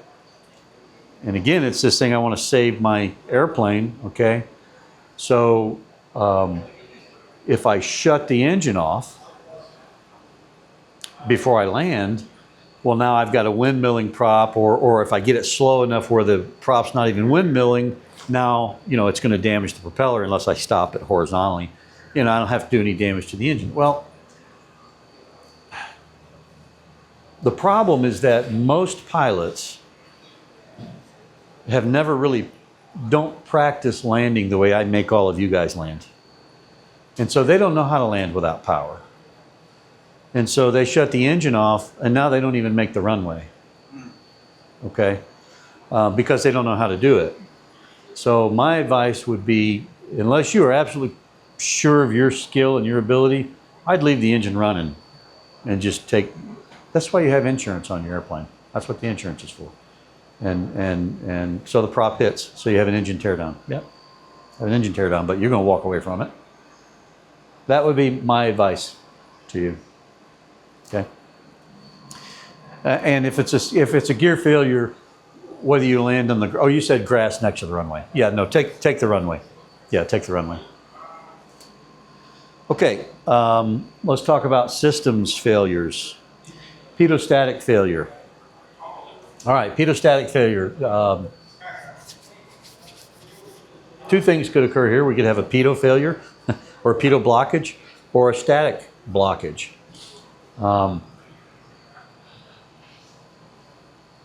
In the systems class, I talk about what that means, or how you identify whether you have a pedo blockage, and where the blockage might be, or a static blockage, and what happens with them. But in general, if you understand the airplane and you're flying and you understand the pitches and the power settings, then do you need the airspeed indicator? No. The answer is no. You don't need the airspeed indicator. Okay? Now, you need to understand I have a pitot or static failure, so that you then need to understand I'm not going to use the airspeed indicator because I can't trust it anymore. Okay? You need to understand that. So how do we understand that? How will the airspeed indicator react if the pitot tube is blocked on our airplanes? What's going to happen to the airspeed indicator? You won't have any airspeed. You will have an airspeed. It will depend. That's Well, you have to open vents. so it'll depend. Where was it blocked? If it's blocked before you even start rolling, all right. It was blocked. You did your pre-flight inspection. You didn't see the little bug that crawled up in there, but there's a bug in there and it's blocked, and you can't see it. Okay. Where's your first indication to check whether your airspeed indicator is working or not? Isn't your airspeed indicator turn into altimeter? That's exactly what happens. On these airplanes, the airspeed indicator is going to turn into an altimeter. That's what's going to happen. But how do we test our airspeed indicator? Everybody should be doing this on every flight. During a taxi? Maybe you might see it on taxi. It'll depend on the wind. As soon as you start rolling down the runway, you should be looking at two things. Good power, airspeed's alive. Proper takeoff power, airspeed's alive. You see the airspeed indication clicking up. It's increasing as you roll. Now, I don't have to stare at it, but I want to make sure I'm making in our airplanes 5,200, 51 to 5,300 RPM. Throttle in, 52 to 5,300. Eyes up, airspeed is alive. Let's go. Let's take off. If I'm making power, I'm rolling, and the airspeed's still stuck at 0, I got to block pitot tube. Okay? That's how you know. If you're flying along and you're showing 100, let's say, and it blocks, a bug blocks it on, I'm talking about on our airplanes, because we don't have a vent on our pitot tubes. There's no vent, okay? So if it blocks, now what's going to happen? We're flying along at 3,000 feet, and the pitot tube blocks. What's going to happen to the airspeed indication? It's not going to change. It's going to stay right there. It's going to stay at 100. If it was showing 100, it'll stay at 100. So we're not going to recognize, as long as we stay at 3,000 feet, we're not going to recognize any change whatsoever. We have no idea we have a blocked pitot tube. How we know is when we begin to climb or descend, because now what we have is an altimeter. So as we climb, what should happen to airspeed as we climb? It should slow down, right? But what it will do is it will climb. It will get higher because we're going up. It's an altimeter. If from 3,000 feet we begin to descend, normally we think about descending with an increase in airspeed if we push the nose down. But as we descend, our speed will decrease because it's an altimeter now. So that's how we know our airspeed indicator is blocked. If we recognize that while we're flying, well, we're no longer going to use the airspeed indicator. We're going to use our pitch and power settings because we know what our pitch and power settings are in the airplane that we're flying, right? Or we should know what they are in the airplane that we're flying. If you have a static failure, a static blockage, it's not as likely in our plane here because we have two static ports, one on each side. But if both of them happen to get blocked up, then the vertical speed would go to 0. Because remember, the vertical speed indicator has a calibrated leak in it. So it won't hold the pressure. It'll just drop out. So your vertical speed will just go to 0 and it won't change. So it won't show a climb or a descent. It's just not going to show anything. So you know you have a static failure, okay? So pitot-static system failures shouldn't, especially VFR, should not be any cause for an emergency. Vacuum system failure. All right, what is a vacuum system? What do we use vacuum systems for? We don't have them on our airplanes, so you meant gyros. So vacuum systems are used for the gyroscopic instruments on airplanes that have the analog round gauges. Right? We don't have it. We have electronic, everything electronic. But if you're flying an older airplane or an airplane that has the older analog type gauges, then it likely it may have, it doesn't have to, but it probably has a vacuum system. If you have a vacuum system, you're going to have a little tiny, about the size of a silver dollar, little vacuum gauge on the instrument panel somewhere that tells you how much vacuum pressure is in the system, and it needs to be in the right range in order to make sure that your attitude indicator and your heading indicator are getting enough vacuum pressure to spin up the gyros. Okay. If you have a vacuum system failure and you're flying VFR, so if you have vacuum system failure, what you're going to lose, if this was vacuum driven, you'd lose your attitude indicator and you'd lose your heading indicator. You'd lose this and you'd lose that. Is that cause for an emergency? As if you're flying VFR? Absolutely not. Absolutely not. Not an emergency whatsoever. Look out the window, right? Look at your compass. You didn't lose your compass. You lost your heading indicator.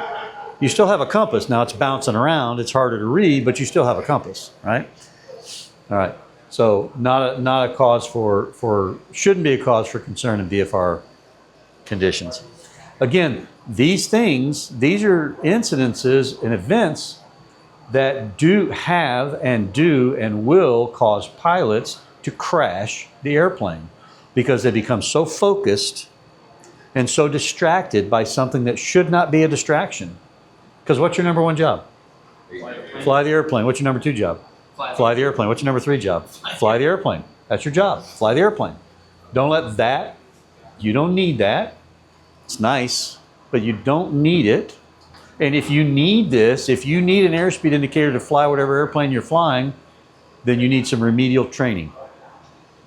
If you absolutely have to have an airspeed indicator, in other words, if you lose your airspeed indicator, especially in VFR conditions, if you lose your airspeed indicator mid-flight, and that causes you to panic, then you need remedial training.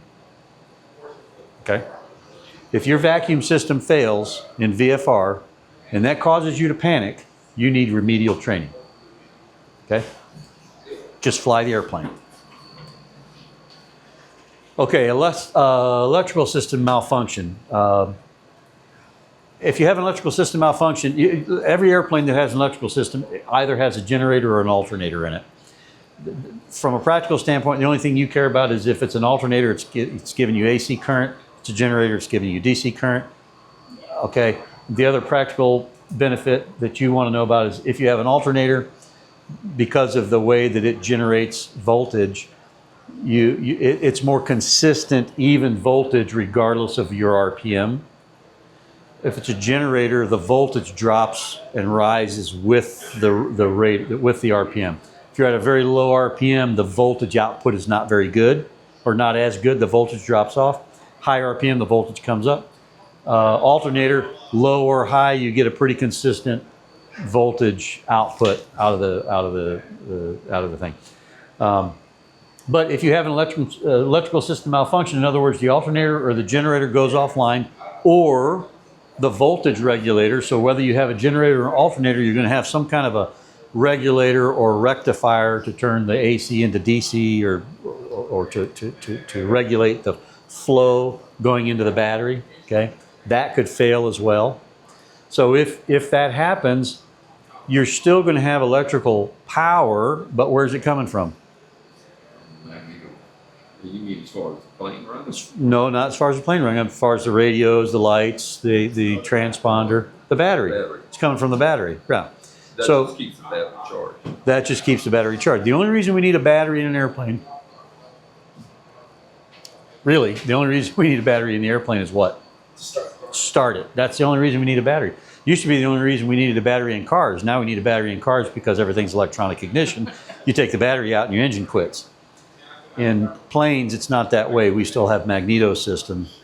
And so you can shut that's why you can shut the master switch off in an electrical fire and the engine doesn't quit. Because we don't rely on the electrical system for the engine to run. We rely on the magneto system for the engine to run. But we need the battery to get the system jump started, and then it's self-sustaining. All right, so, but if you do have an electrical system malfunction, understand you're operating off of the battery. Most every airplane is going to have, just like your car has, you know that one red light that comes on every now and then? What do we call that light? The idiot light? We have an idiot light in the airplane as well. Every one of our airplanes has it, and it's located right here. You can barely see it. It's right there. There's the idiot light, right there. If you're in 406, because it's a little different layout. It's kind of over here below the main screen. That's the idiot light. When should that idiot light be on? Well, it will be on occasionally. You should see it on, and you should check it. When should you see it on? When you turn on the master switch and the engine's not running. If you turn on the master switch and when the engine's not, so when you go out to do your pre-flight, when you turn on the master switch to drop the flaps and do the stuff, that light should be on. You want to see it on because now you know it's working, right? And then it should, but as soon as you start the engine, that light should go off. When that light goes off, it's saying, okay, the alternator or generator is taking up the electrical load now. It's not coming from the battery. So essentially, when that light's on, whatever electrical stuff you're using, you're taking it from the battery. That's what's happening when you see that light on, okay? So if you're flying along and that light comes on, that means you're operating off the battery. Well, that's okay, but sooner or later, the battery's going to die, right? So depending on how long you've got to fly and how much charge you had in the battery, you may want to start shedding electrical load. We have 2 radios, turn one of them off. If you're in airspace that doesn't require a transponder, I don't know, turn it off. Turn off the landing lights. Do you need landing lights on during the day? Do you need nav lights on during the day? No, turn it off. Leave the strobe on, that you need to have on, right? Turn off load, any electrical load that you don't need, turn it off, okay? All right. Is an electrical system malfunction an emergency? No, it's not an emergency. In VFR conditions, in IFR conditions, it becomes more of a problem. In VFR conditions, it's not an emergency.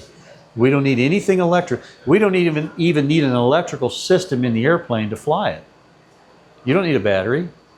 You have somebody get out there and hand prop it for you and get your engine running. You don't need a battery. You don't need an electrical system. Don't make it an emergency. It's an inconvenience, but don't make it an emergency. Okay. Yeah, that's what we talked about. Okay. Radio failure. Okay. Usually, it's the pilot's issue. I'm gonna take a guess at this, and I'm gonna say 80% of the time, somebody's having a radio issue, it's the somebody. It's not the radio. 80% of the time. And usually, it's just that you have the volume turned down. Usually, that's what happens. The volume is turned down. And then next to that is you're on the wrong frequency. Or you have a system that is a little bit complicated, and our radios and our airplanes are a little bit, they're not overly complicated, but they are a little bit complicated because we have 2 radios and we have an audio panel. So we control the radios, the turning on and off of the radios by themselves, and we set volumes there, but we control which radio we're talking on or listening to through the audio panel. So, not that it's complicated, but it's not as easy as one radio. That's just, you got one radio, you put it on this frequency and you're talking. Then all you have to verify, all you have to make sure of is you're on the right frequency and you have the volume turned up. With ours, you have to make sure the audio panel is set up right so that you're listening to or talking on the correct radio, and then you go to the radio and you set the frequencies and the volume. Okay, so it can be complicated a little bit, but usually when it's a radio problem, usually it's the pilot, okay? But if it's not, if you can't figure it out, and you're trying to come in this case now you're trying to come into an airport, towered airport. You have an electrical system, but you can't get the radios to work. And every radio failure, and this is the one thing that you'll have. I've had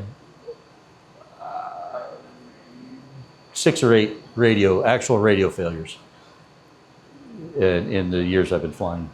This is not an uncommon thing.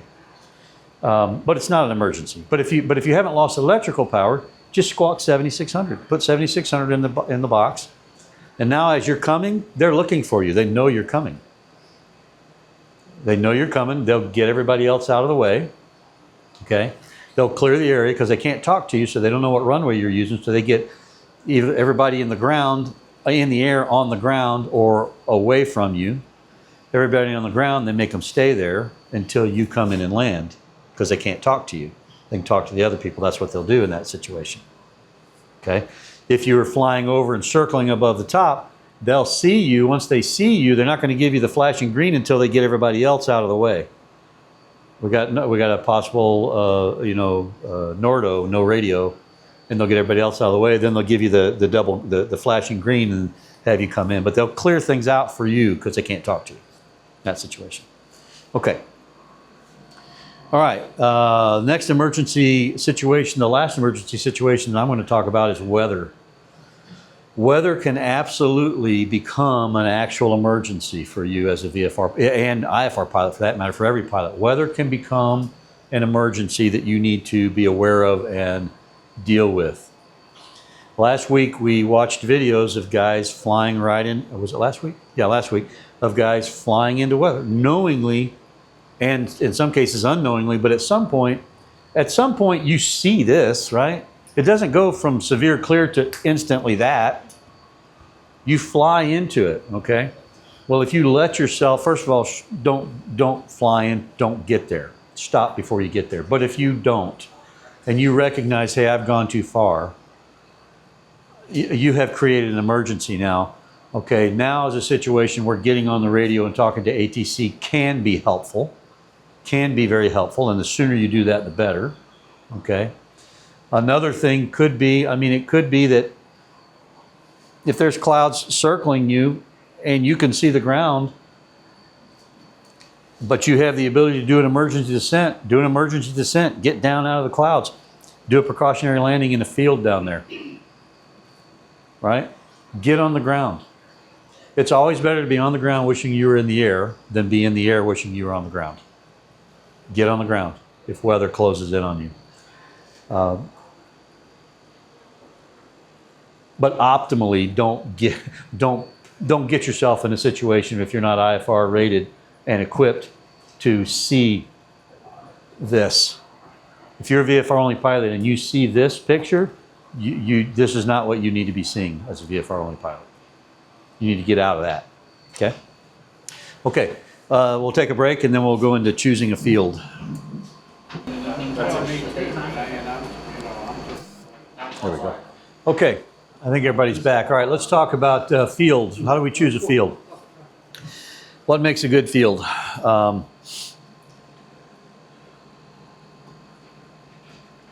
Well, before we get to that, let's talk about the types of emergency landings. So you have force landings, which is an immediate landing on or off airports. Force, we're landing right now, and we don't have really a choice in the matter.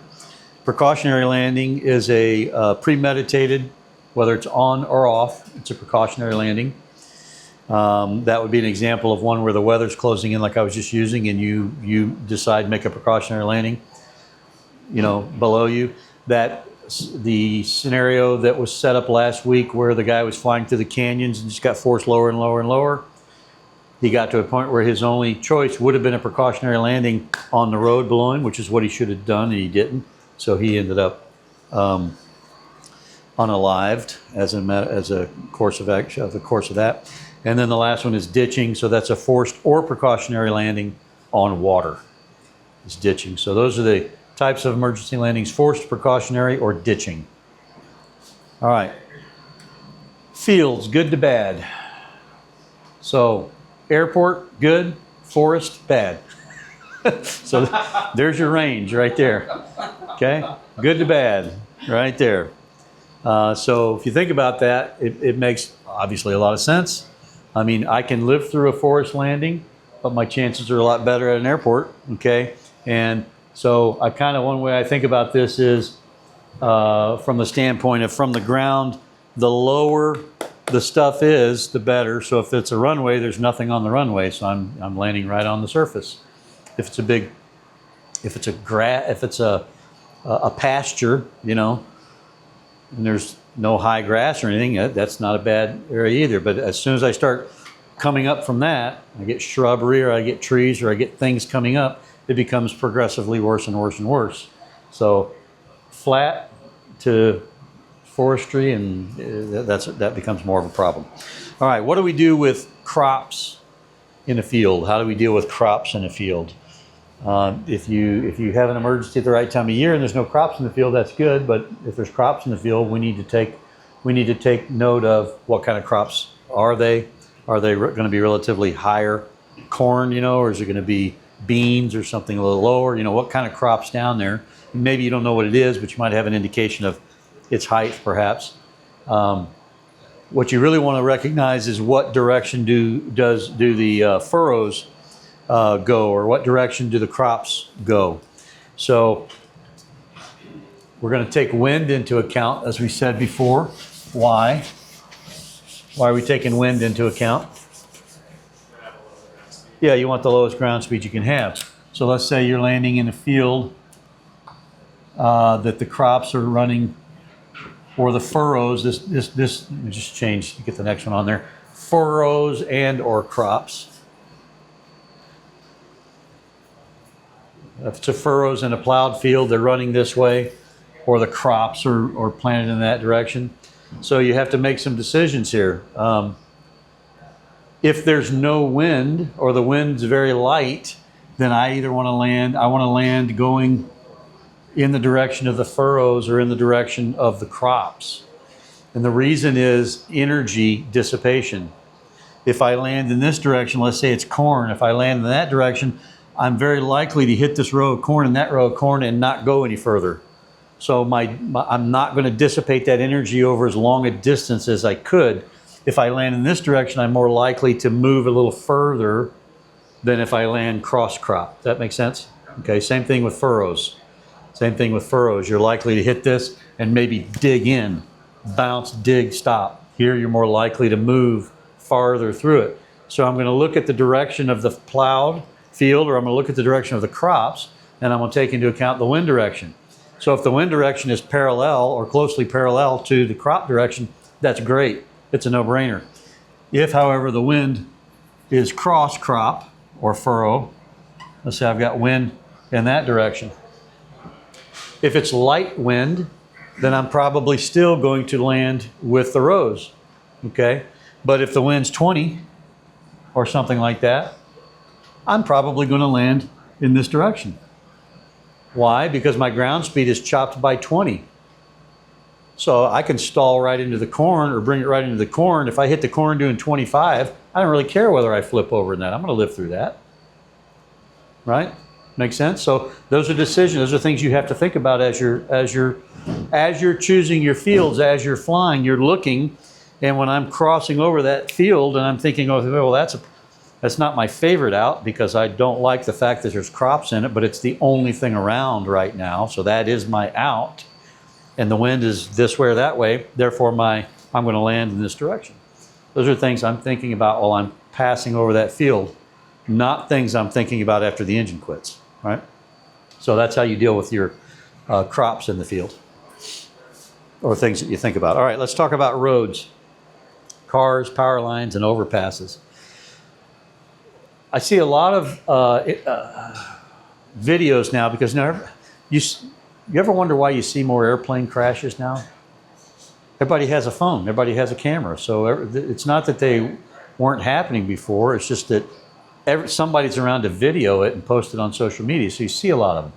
And so I see a lot of small airplanes, it seems like, crashing into golf courses here lately. Golf courses, by the way, make great, find a nice par 5, take that par 5.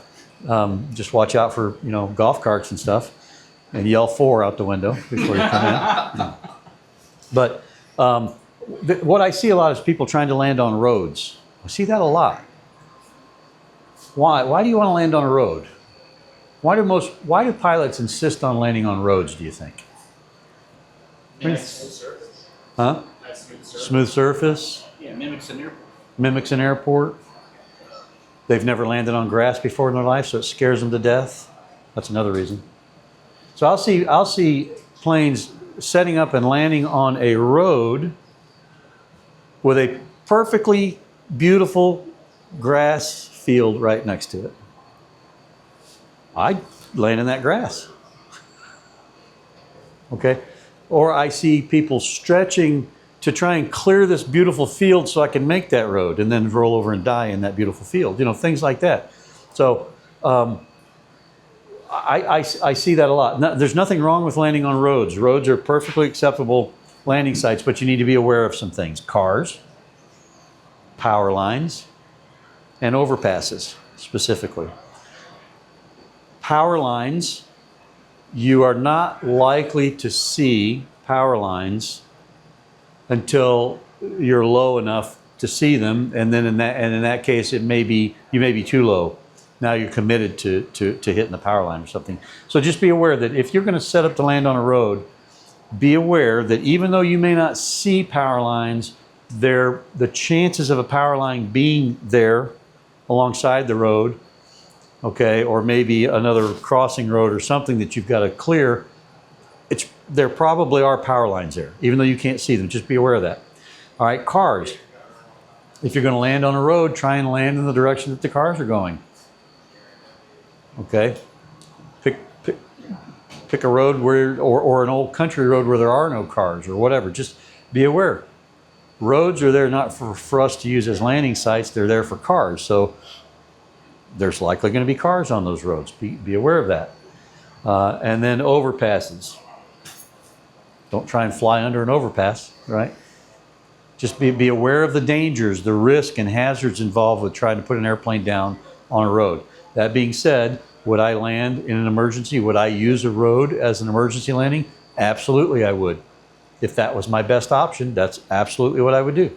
Okay? But don't discount a beautiful field right next to a road. Don't discount that. I see a lot of pilots, I see a lot of incidences on the videos where it looks like, it's always easier to be an armchair quarterback, but it looks like, well, that's a nice field next to it. Why did they land on the road? Whether it was a good outcome on the road or not, there was risk involved in that road that there may not have been in the field. And I think a lot of that, I really believe a lot of that is due to the fact that you go to flight schools now, they're flying Cessnas, and there's absolute prohibition again. You cannot land on grass. These planes weren't made to land on grass. That's BS. That's BS. You should land on grass. You should if you're flying these kind of airplanes, you should absolutely know how to get them in and out of grass fields, and then you're not scared in an emergency. Then a field is a perfectly acceptable place to land an airplane. All right. Having taken off on the field like that, Brother Bull's place. Yeah. It's bumpier. Well, certainly. It still survives. Absolutely, it's bumpier, but yeah, it is bumpier. Yeah.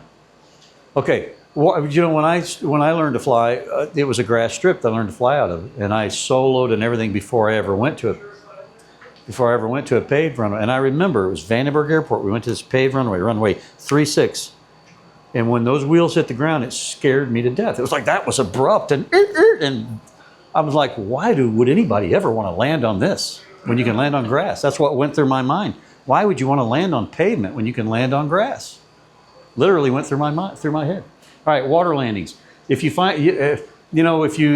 around coastal areas, that might be something you need to think about. When I learned to fly in Florida, it's something that we were taught pretty heavily. But if you're going to land in an ocean setting, then you want to look at swales. You want to look at the swales. You want to land with the swales, and you want to land on the top of the swales. You don't want to land down in the bottom, and you certainly don't want to land crossing the swales. You want to set up to land in the direction of the swales. Expect to flip over, okay? If you have retractable gear, raise the gear. If you don't, well, then you can't, okay? That brings up another question of if you have retractable gear. Is it something I'm going to talk about? Let's see. Yeah, I'm going to talk about it, I think, in a minute. Yeah. Anyway, on water, swales. Try and hit the top of the swales, land with the swales or in the direction of the swales. Don't go against them. Not something you need to worry about around here too much. All right, what if it's nighttime? What do we do? Well, there's the old joke. You've all heard me tell the old joke, right? And what you do if you have an emergency at night. Who hasn't heard that one? You haven't heard it? Everybody else has heard that joke? Okay. Well, here's what you do at night. At night, you set up for the landing, for the emergency landing. When you get close to the ground, you turn on the landing light. And if you don't like what you see, you turn it off. That's all you can do. That's the old joke. All right. That being said, if it is a moon, if it's a full moon or there's a partial moon, and you're not flying too close to big cities that will pollute your vision, then the visibility is pretty good at night. If the moon's out and you're out away from big cities or a lot of ground, a lot of polluted light, a lot of light pollution, you can actually see pretty darn good. You can see fields. I mean, you may not be able to tell exactly. There might be some vegetation or something in that field, but you can definitely say that's a field and that's a forest. I mean, you can see that at night when you're flying at night. Okay, so nighttime is certainly riskier, right? Flying at night is a hazard. It's more hazardous than flying during the day. It carries more risk with it. If you're somewhat risk averse to that, then maybe you want to avoid flying on, nights where there's no moonlight. Because on those nights where there's no moonlight, and it's like a black hole. It's like flying in a black hole. You might as well be in the clouds. You're relying much more on instruments than you are by looking outside, because there's virtually nothing to see. Other thing about night is just always have a flashlight with you for inside the cockpit, for pre-flighting, and for inside the cockpit if you had an electrical failure. Well, now the only way you're going to see anything inside the plane from an instrument standpoint is with a flashlight. So with batteries, yes, with batteries. Have fresh batteries with you. Yeah, have. And the other thing with flashlight, if you're flying at night in an airplane, how many of you have done your night stuff or started your night stuff? Okay. So did your instructor talk to you about a flashlight? Did they talk to you about red or green as opposed to white? Yeah. Okay. Because white will damage your vision instantly. Red or green doesn't mess up your night vision. But what it does do is hide colors on a chart. So it'll hide the green colors if you're using a green light, or it'll hide anything red if you're using a red light. So be aware of that. Some of the stuff on your chart's going to disappear depending on the color that you use. All right. So here there's a question of gear up or gear down. Okay, it's going to depend on a lot of factors. Is it pavement? Is it unimproved? Is it water? Obviously, if it's water, if you have the ability to put your gear up, put your gear up. If it's paved, I'd put my gear down, right? If it's unimproved, I'd probably put my gear down as well. Okay, but again, you have to look at each situation and make those decisions in the moment. You have to use a little bit of common sense and your knowledge of what's going on. The important thing on it is, or one thing to think about from a gear down standpoint is, you get some crash energy absorption out of the landing gear. So if the gear is up, that is some energy absorption that you no longer have. So think about that, no matter where you're landing at. Okay. Gear down could cause it to dig in if you're unimproved. But again, it depends on how you're hitting the ground, right? If you have the right amount of energy, if you set this up right and you're flying the airplane the way you're supposed to be flying the airplane, and you carry the proper energy in, not too much and not too little, then you shouldn't pancake the thing in. You shouldn't be in a situation, ideally, where you dig in and flip over, depending on the conditions of what you're landing in, right? All right. In most cases, you don't want to overthink it. It's not a make or break in most cases. Okay, whether you go gear up or gear down. All right, let's talk about, again, if we're still on choosing a field, key position. What's key position?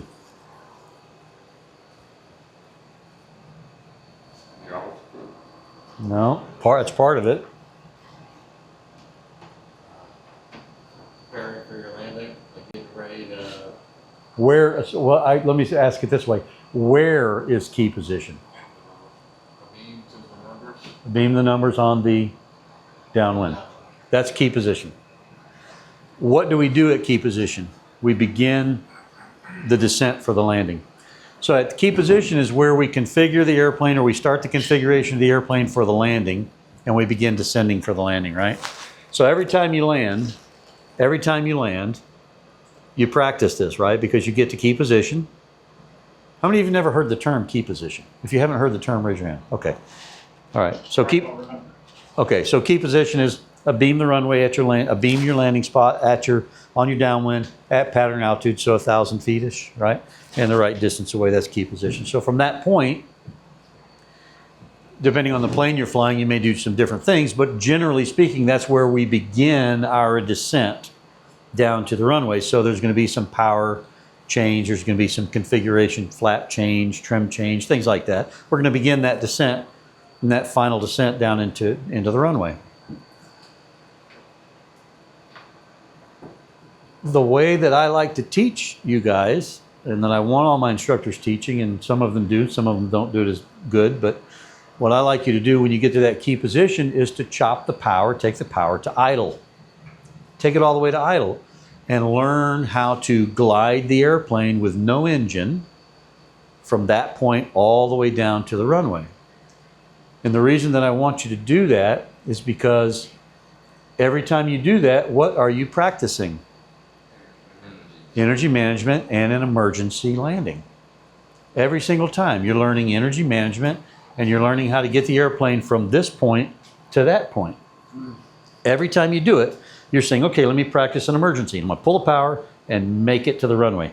Pull the power, make it to the runway. Pull the power, make it to the runway. Every time you do that, it's like taking a record.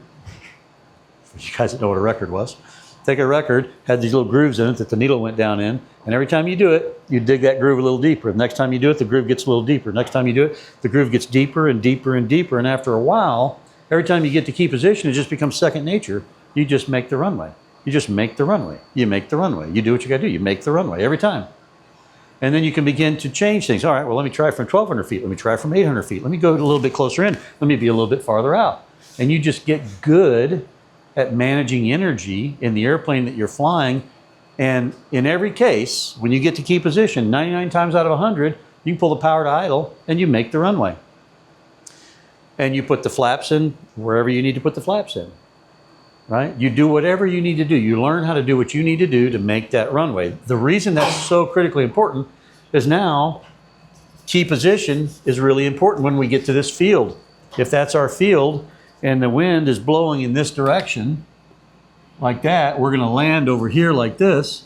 I have two key positions. I have one right here, and I have one right there. And all I have to do in my emergency is get to here or get to there. And what do I do from there? What I do every single time I land an airplane. That. Or that.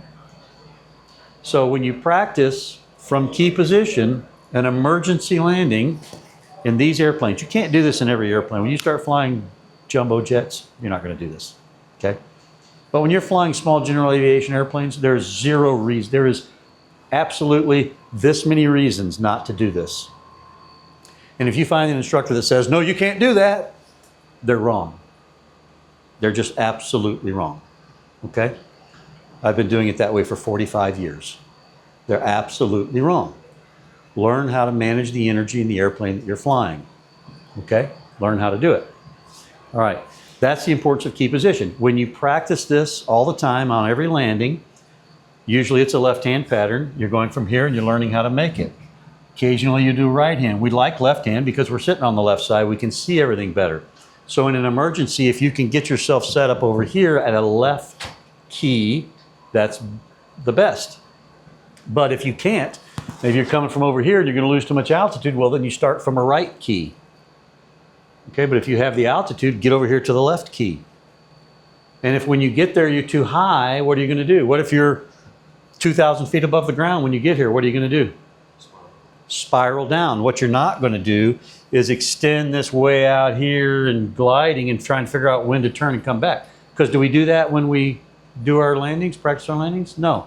Anytime we have to extend, we always end up using power to get back, right? So we're not going to do that. We're going to get here, and we're just going to circle.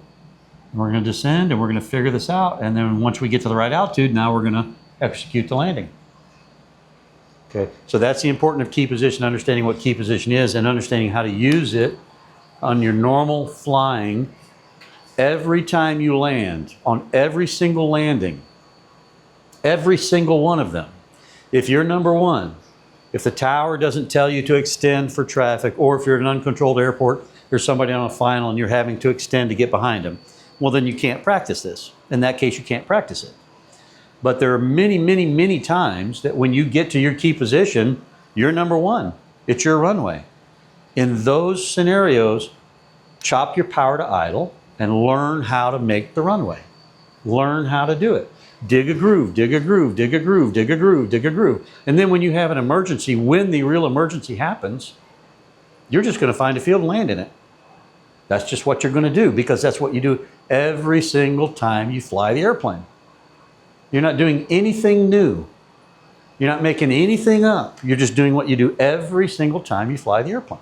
That's the importance of the key position, and understanding that from that point, we begin our descent. Okay? All right. Preparation predicts performance when the real thing happens. So when we prepare, when we use that key position, and every time we're able to, again, you can't do it all the time. Sometimes they make you extend. Sometimes you're at an uncontrolled airport and you have to extend because there's somebody coming in. All right, well, you can't do it all the time. But every time you can, do it. Every time you can do it, do it. Okay, let's move into preparing for landing. Safety belts. Okay, this should go without saying, but lat belt low and tight across the torso. So the lat belt way up here does no good. Does no good. Because in the crash, you're just going to go underneath it and maybe it takes your head off or something like that as you go underneath it. The lat belt needs to be tight and low on your torso. So in our airplanes, because we have the shoulder harnesses, I see people will get in, they'll buckle, and then they'll take the shoulder harnesses and whoosh, do that, and the lat belt does that. That's not the way you want to do it. Okay? Tighten here, get it nice and tight down here, and then tighten the shoulder straps. So part of your passenger briefing, when you talk about safety belts, don't make it just safety belts. Look and make sure they have done it correctly. If your passenger hasn't put their safety belt on correctly, make sure they have it on correctly. Because in an emergency, while you're going down, that's not when you want to show them, oh, you don't have your belt on correctly. Do that before you take off, okay? Make sure it's low and tight. Shoulder harnesses, make sure they're tight. There we go. Oftentimes, I will leave the shoulder, and you should too, leave them a little bit. You don't want them falling off, but you don't want them so tight that you can't move. All right, so be cognizant of the fact that if there's an emergency and you're going to have an off-airport landing, or even any landing really, make sure that you and your passenger tighten those shoulder harnesses before the landing. Just suck them up a little bit, tighten them up a little bit. All right, fuel. What do we do with fuel? Well, if the engine is off, the fuel valve should be off. If the engine's already quit, then there's no reason to have the fuel valve on. Okay, just turn it off before the landing. Doors. Unlatch the doors prior to touchdown. Why do we want to unlatch the doors? Well, Get the heck out of there quick. you want to get out quick, and they could get stuck. Because if you hit the ground too hard and you wrinkle or torque or contort the shape of the fuselage, it may jam the door shut. So you want it already unlatched before you hit. Okay? So before you hit the ground, before you land, just unlatch the doors. Okay? Master switch, what do we do with that? Well, it depends. Turning it off could lower the risk of a post-crash fire. I wouldn't get all crazy about the master switch, to be honest with you, but you could turn it off. Okay? All of this stuff is important, right? This is really important, certainly, that the seat belts are on correctly on you and your passengers. But beyond that, okay, did you get this turned off? Did you unlatch the door? Did you get the master switch turned off? This one's probably pretty important too. Did you get the master switch turned off? Don't really care so much. what's really primarily going through your head is what? Jobs 1, 2, and 3. Fly the plane. That's what's going through your head. Fly the airplane. Don't become a passenger 50 feet off the ground. Fly the airplane all the way into the crash, if you will. Okay. Yeah, don't become a passenger. Fly the airplane until one of two things occur. What are those things? You're going to fly. You're physically moving controls. You land, that's one. Okay. You land. No, you're still flying even after you land. UJ hasn't told you that? Huh? Well, You fly the airplane all the way back to the hangar. well, I mean, in a crash. In a crash, you're going to fly the airplane until one of two things happen. You are either unconscious or the airplane stops moving. So you're physically, actively attempting to control the airplane until one or both of those two things happen. Either you're unconscious and you can't do anything, or the airplane comes to a complete and total stop. Otherwise, you're flying the airplane constantly. Don't ever stop. Don't ever take that resignation. Remember the 5 attitudes? Resignation. Don't ever get into that state of mind. Don't ever resign yourself to the fact that, well, there's nothing I can do. No, there is something you can do. You keep flying that airplane. That's your number 1, number 2, and number 3 job. All right, communication. What do we do? Who are you going to call? Are you going to call? Well, time permitting. Time permitting, if already on frequency with ATC, well, tell them. Well, that's a no-brainer. So if you're in the tower, if you're in the pattern here, you're on frequency with ATC, you're talking to ATC. If you have an emergency, and you can get a word in, get a word in. But again, don't expect that they can do much for you. About all they can do is they can get emergency equipment rolling or something like that. That's about all they can do for you. They might be able to, if you're coming in, they might be able to clear airplanes out of your way. So it depends on where it happens. But if you're on frequency with ATC, yeah. Short of being 300 feet off the runway when the engine quits, well, now get the nose down and put the airplane down. That's all I care about. Short of that, yeah, you could get on and say, hey, emergency, whatever. If you have time. If you have enough bandwidth in your brain to do that. If you don't, if all the bandwidth you have is fly the airplane, fly the airplane, fly the airplane, then fly the airplane, fly the airplane, fly the airplane. Don't worry about talking on the radio, right? All right, they can't fly the plane for you. All right, if you're not on frequency with ATC, 121.5 is a guard frequency. So that's a frequency that is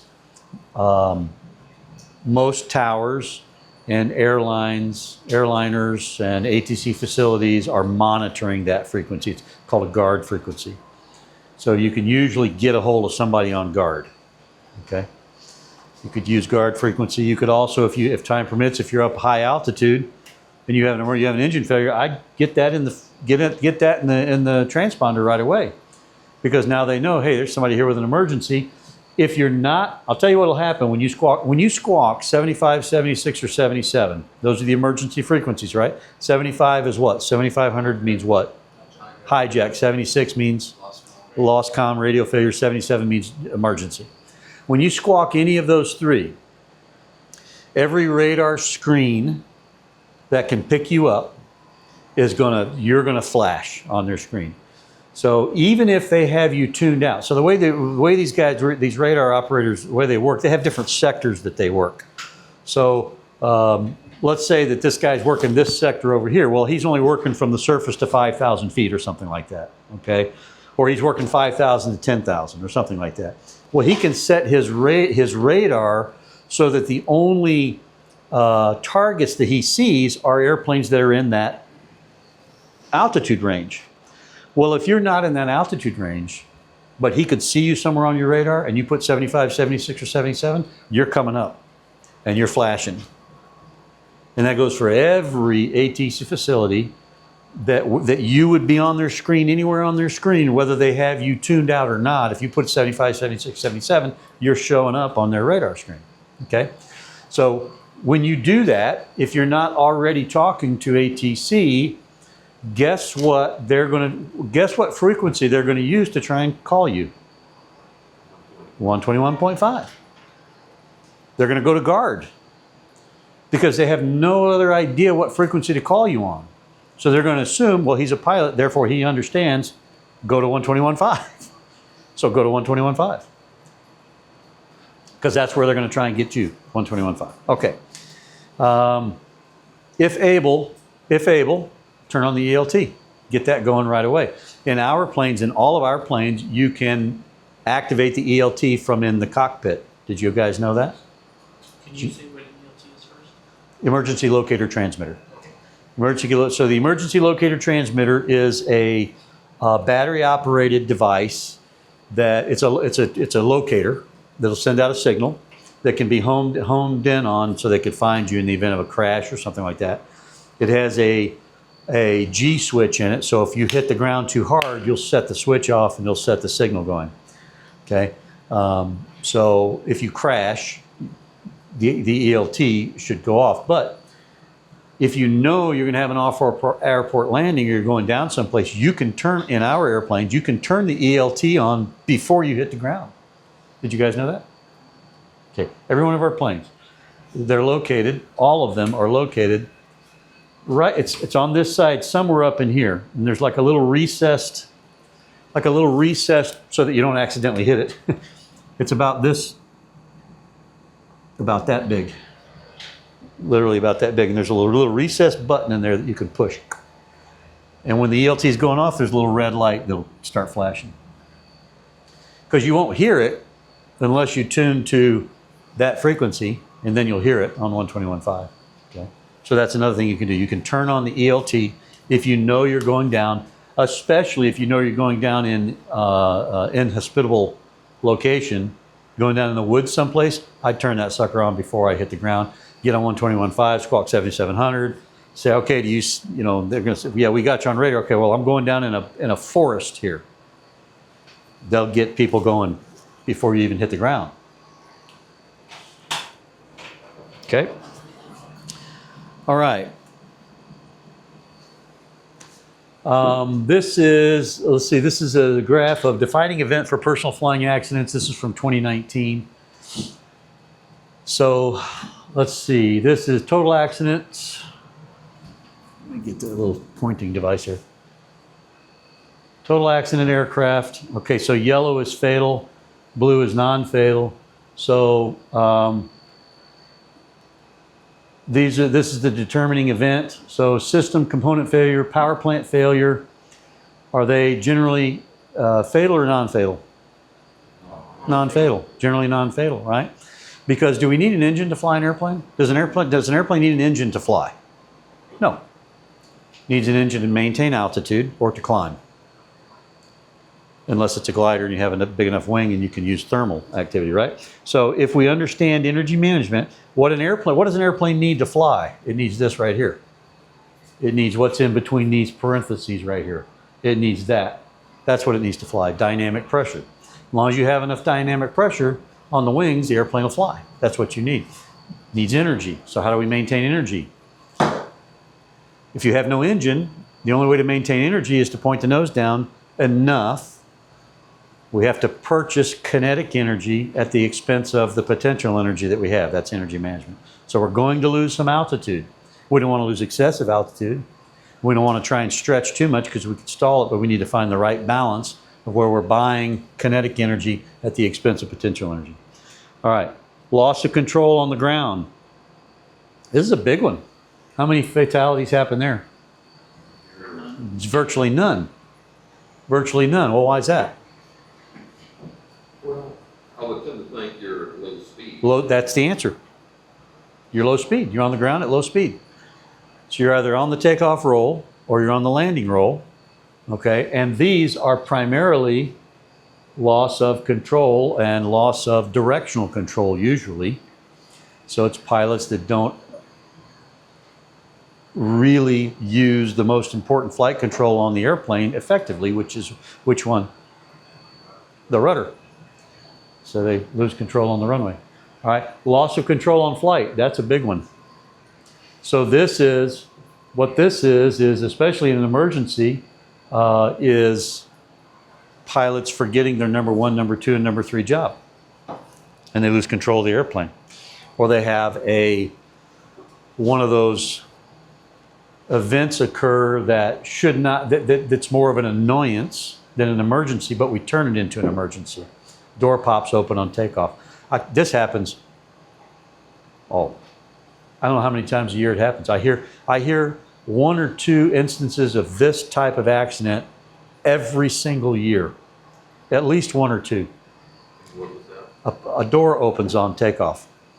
So,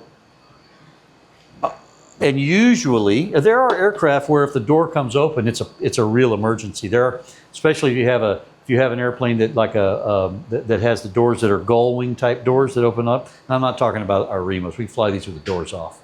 Doors open, that's not an emergency. Just kind of try and hold it so it doesn't rip off if you can. Come back and land, but it's not an emergency.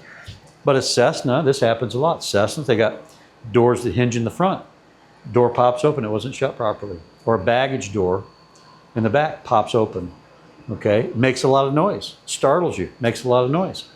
And pilots, this happens all the time. Pilots get so distracted by the fact that a door opened that they crash the airplane.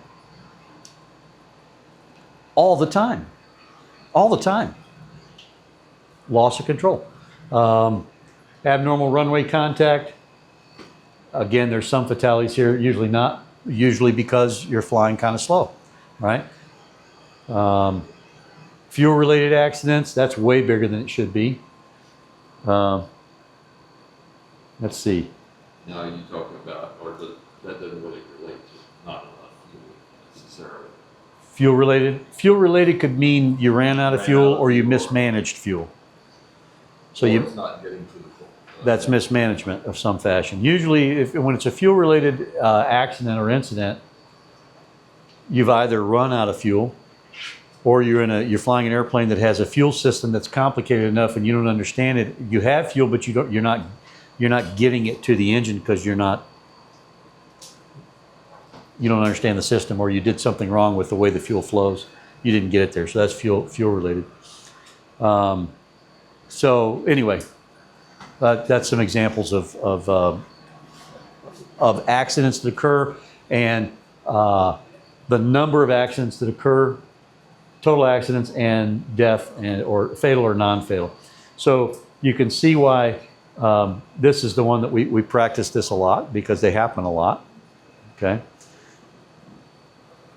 But saying that, the likelihood of it, I have never had an engine failure in almost 6,000 hours. I've never had an engine failure. But I still think I'm going to have one. Eventually I'm going to have one, right? So I'm going to deal with it when I have it.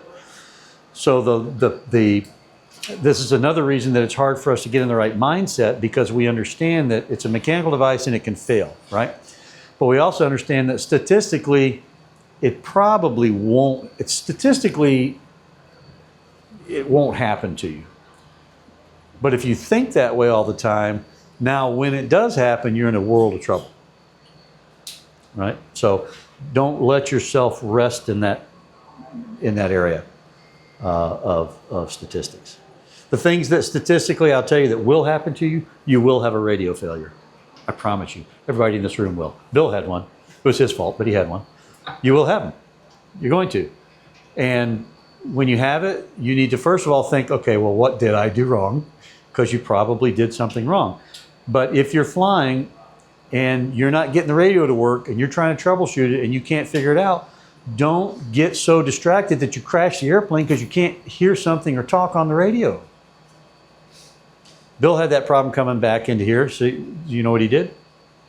He flew over to Kingsbury, landed, he called me on the phone. Which is the right thing to do. Don't troubleshoot it in the air. Just go land someplace and figure it out on the ground. And it was I forget, something wasn't set up right. Let's talk through it on the phone, and he got it working. All right. So I was going to ask one of these things, because we see this a lot, and I'm sure all the students are the same. We have buzzards flying around. Yeah, bird strikes. Yeah. Bird strike. Yeah. I mean, it sounds like it's not much of a fatal issue, but Well, it could be. Could be. Yeah, it could be. So bird strikes. So that's going to depend a lot on the speed that you're going so I've had a number of bird strikes. Me and Tim had one, had a bird strike. I've had 3 or 4 bird strikes. Meaning, Unless they of come- the kind of birds we have, is there any kind of structural problem that it's going to cause? Sure. With the, I guess with the Could, yeah, could. absolutely could, yeah. Or it could come through the window and hit you in the face and knock you out or something.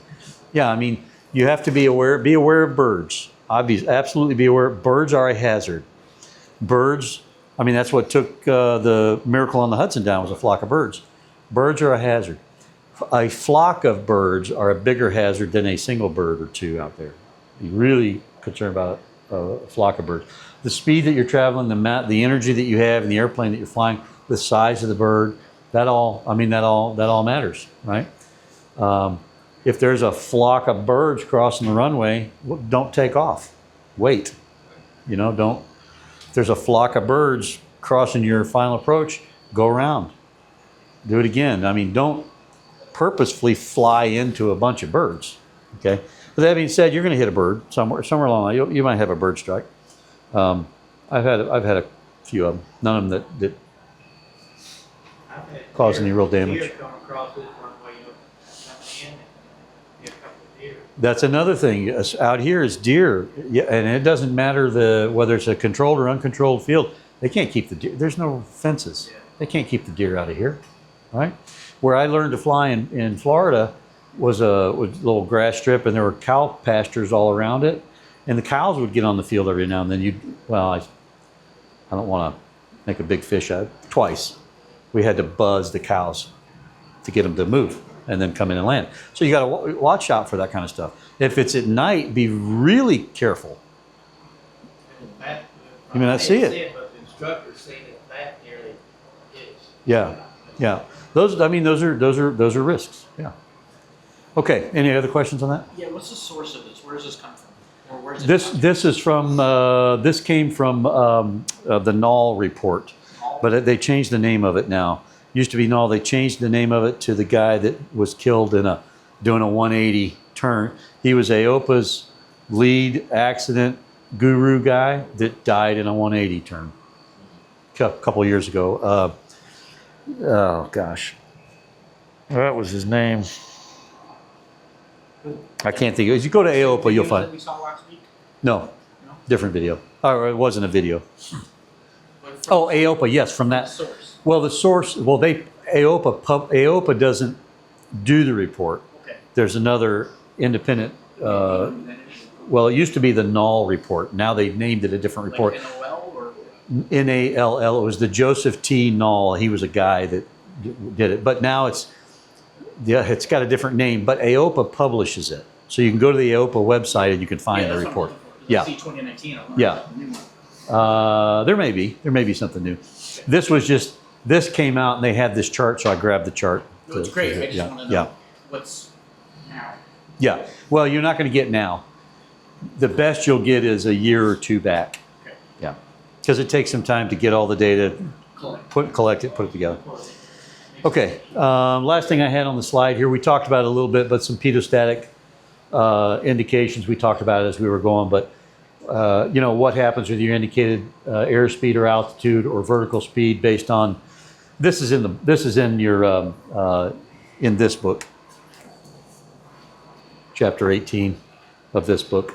It's figure 1810 if you want to look at it. But so I put that up there, but we kind of already talked about it. All right, so from an emergency standpoint, mindset, where should it be?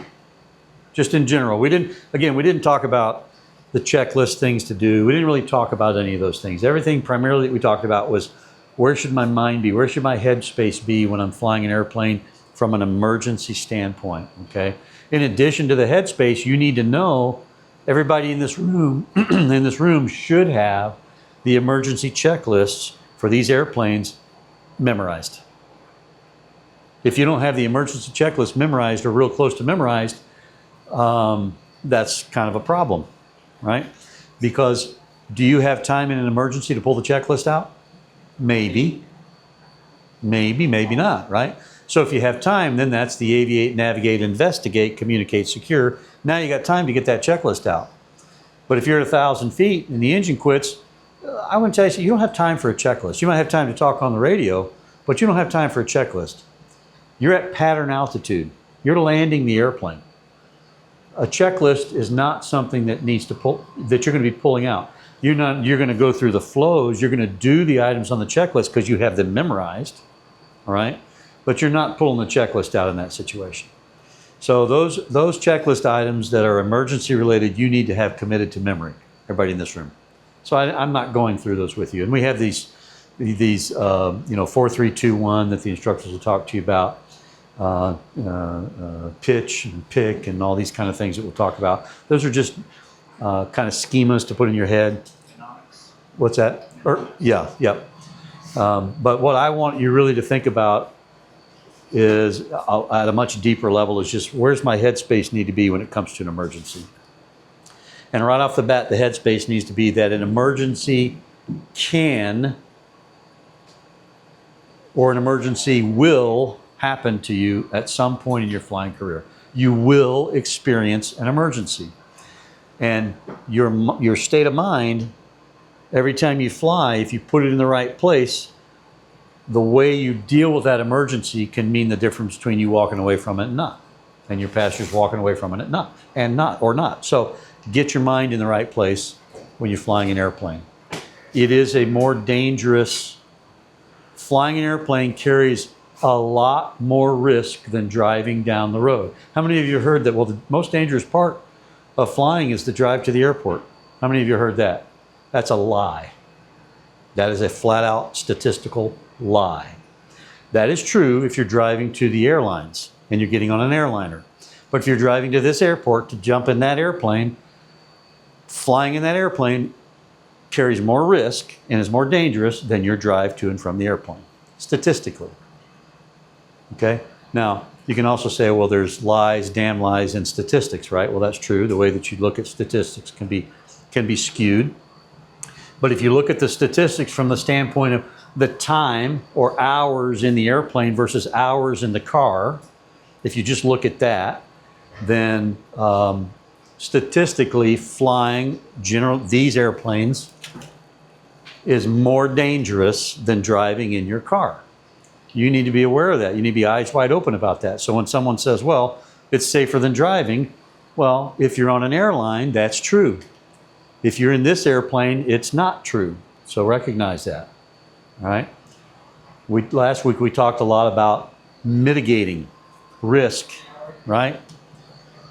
Part of this class is the beginning of mitigating the risk associated with an emergency. And the way that the first step in mitigating the risk associated with an emergency is getting in the right headspace.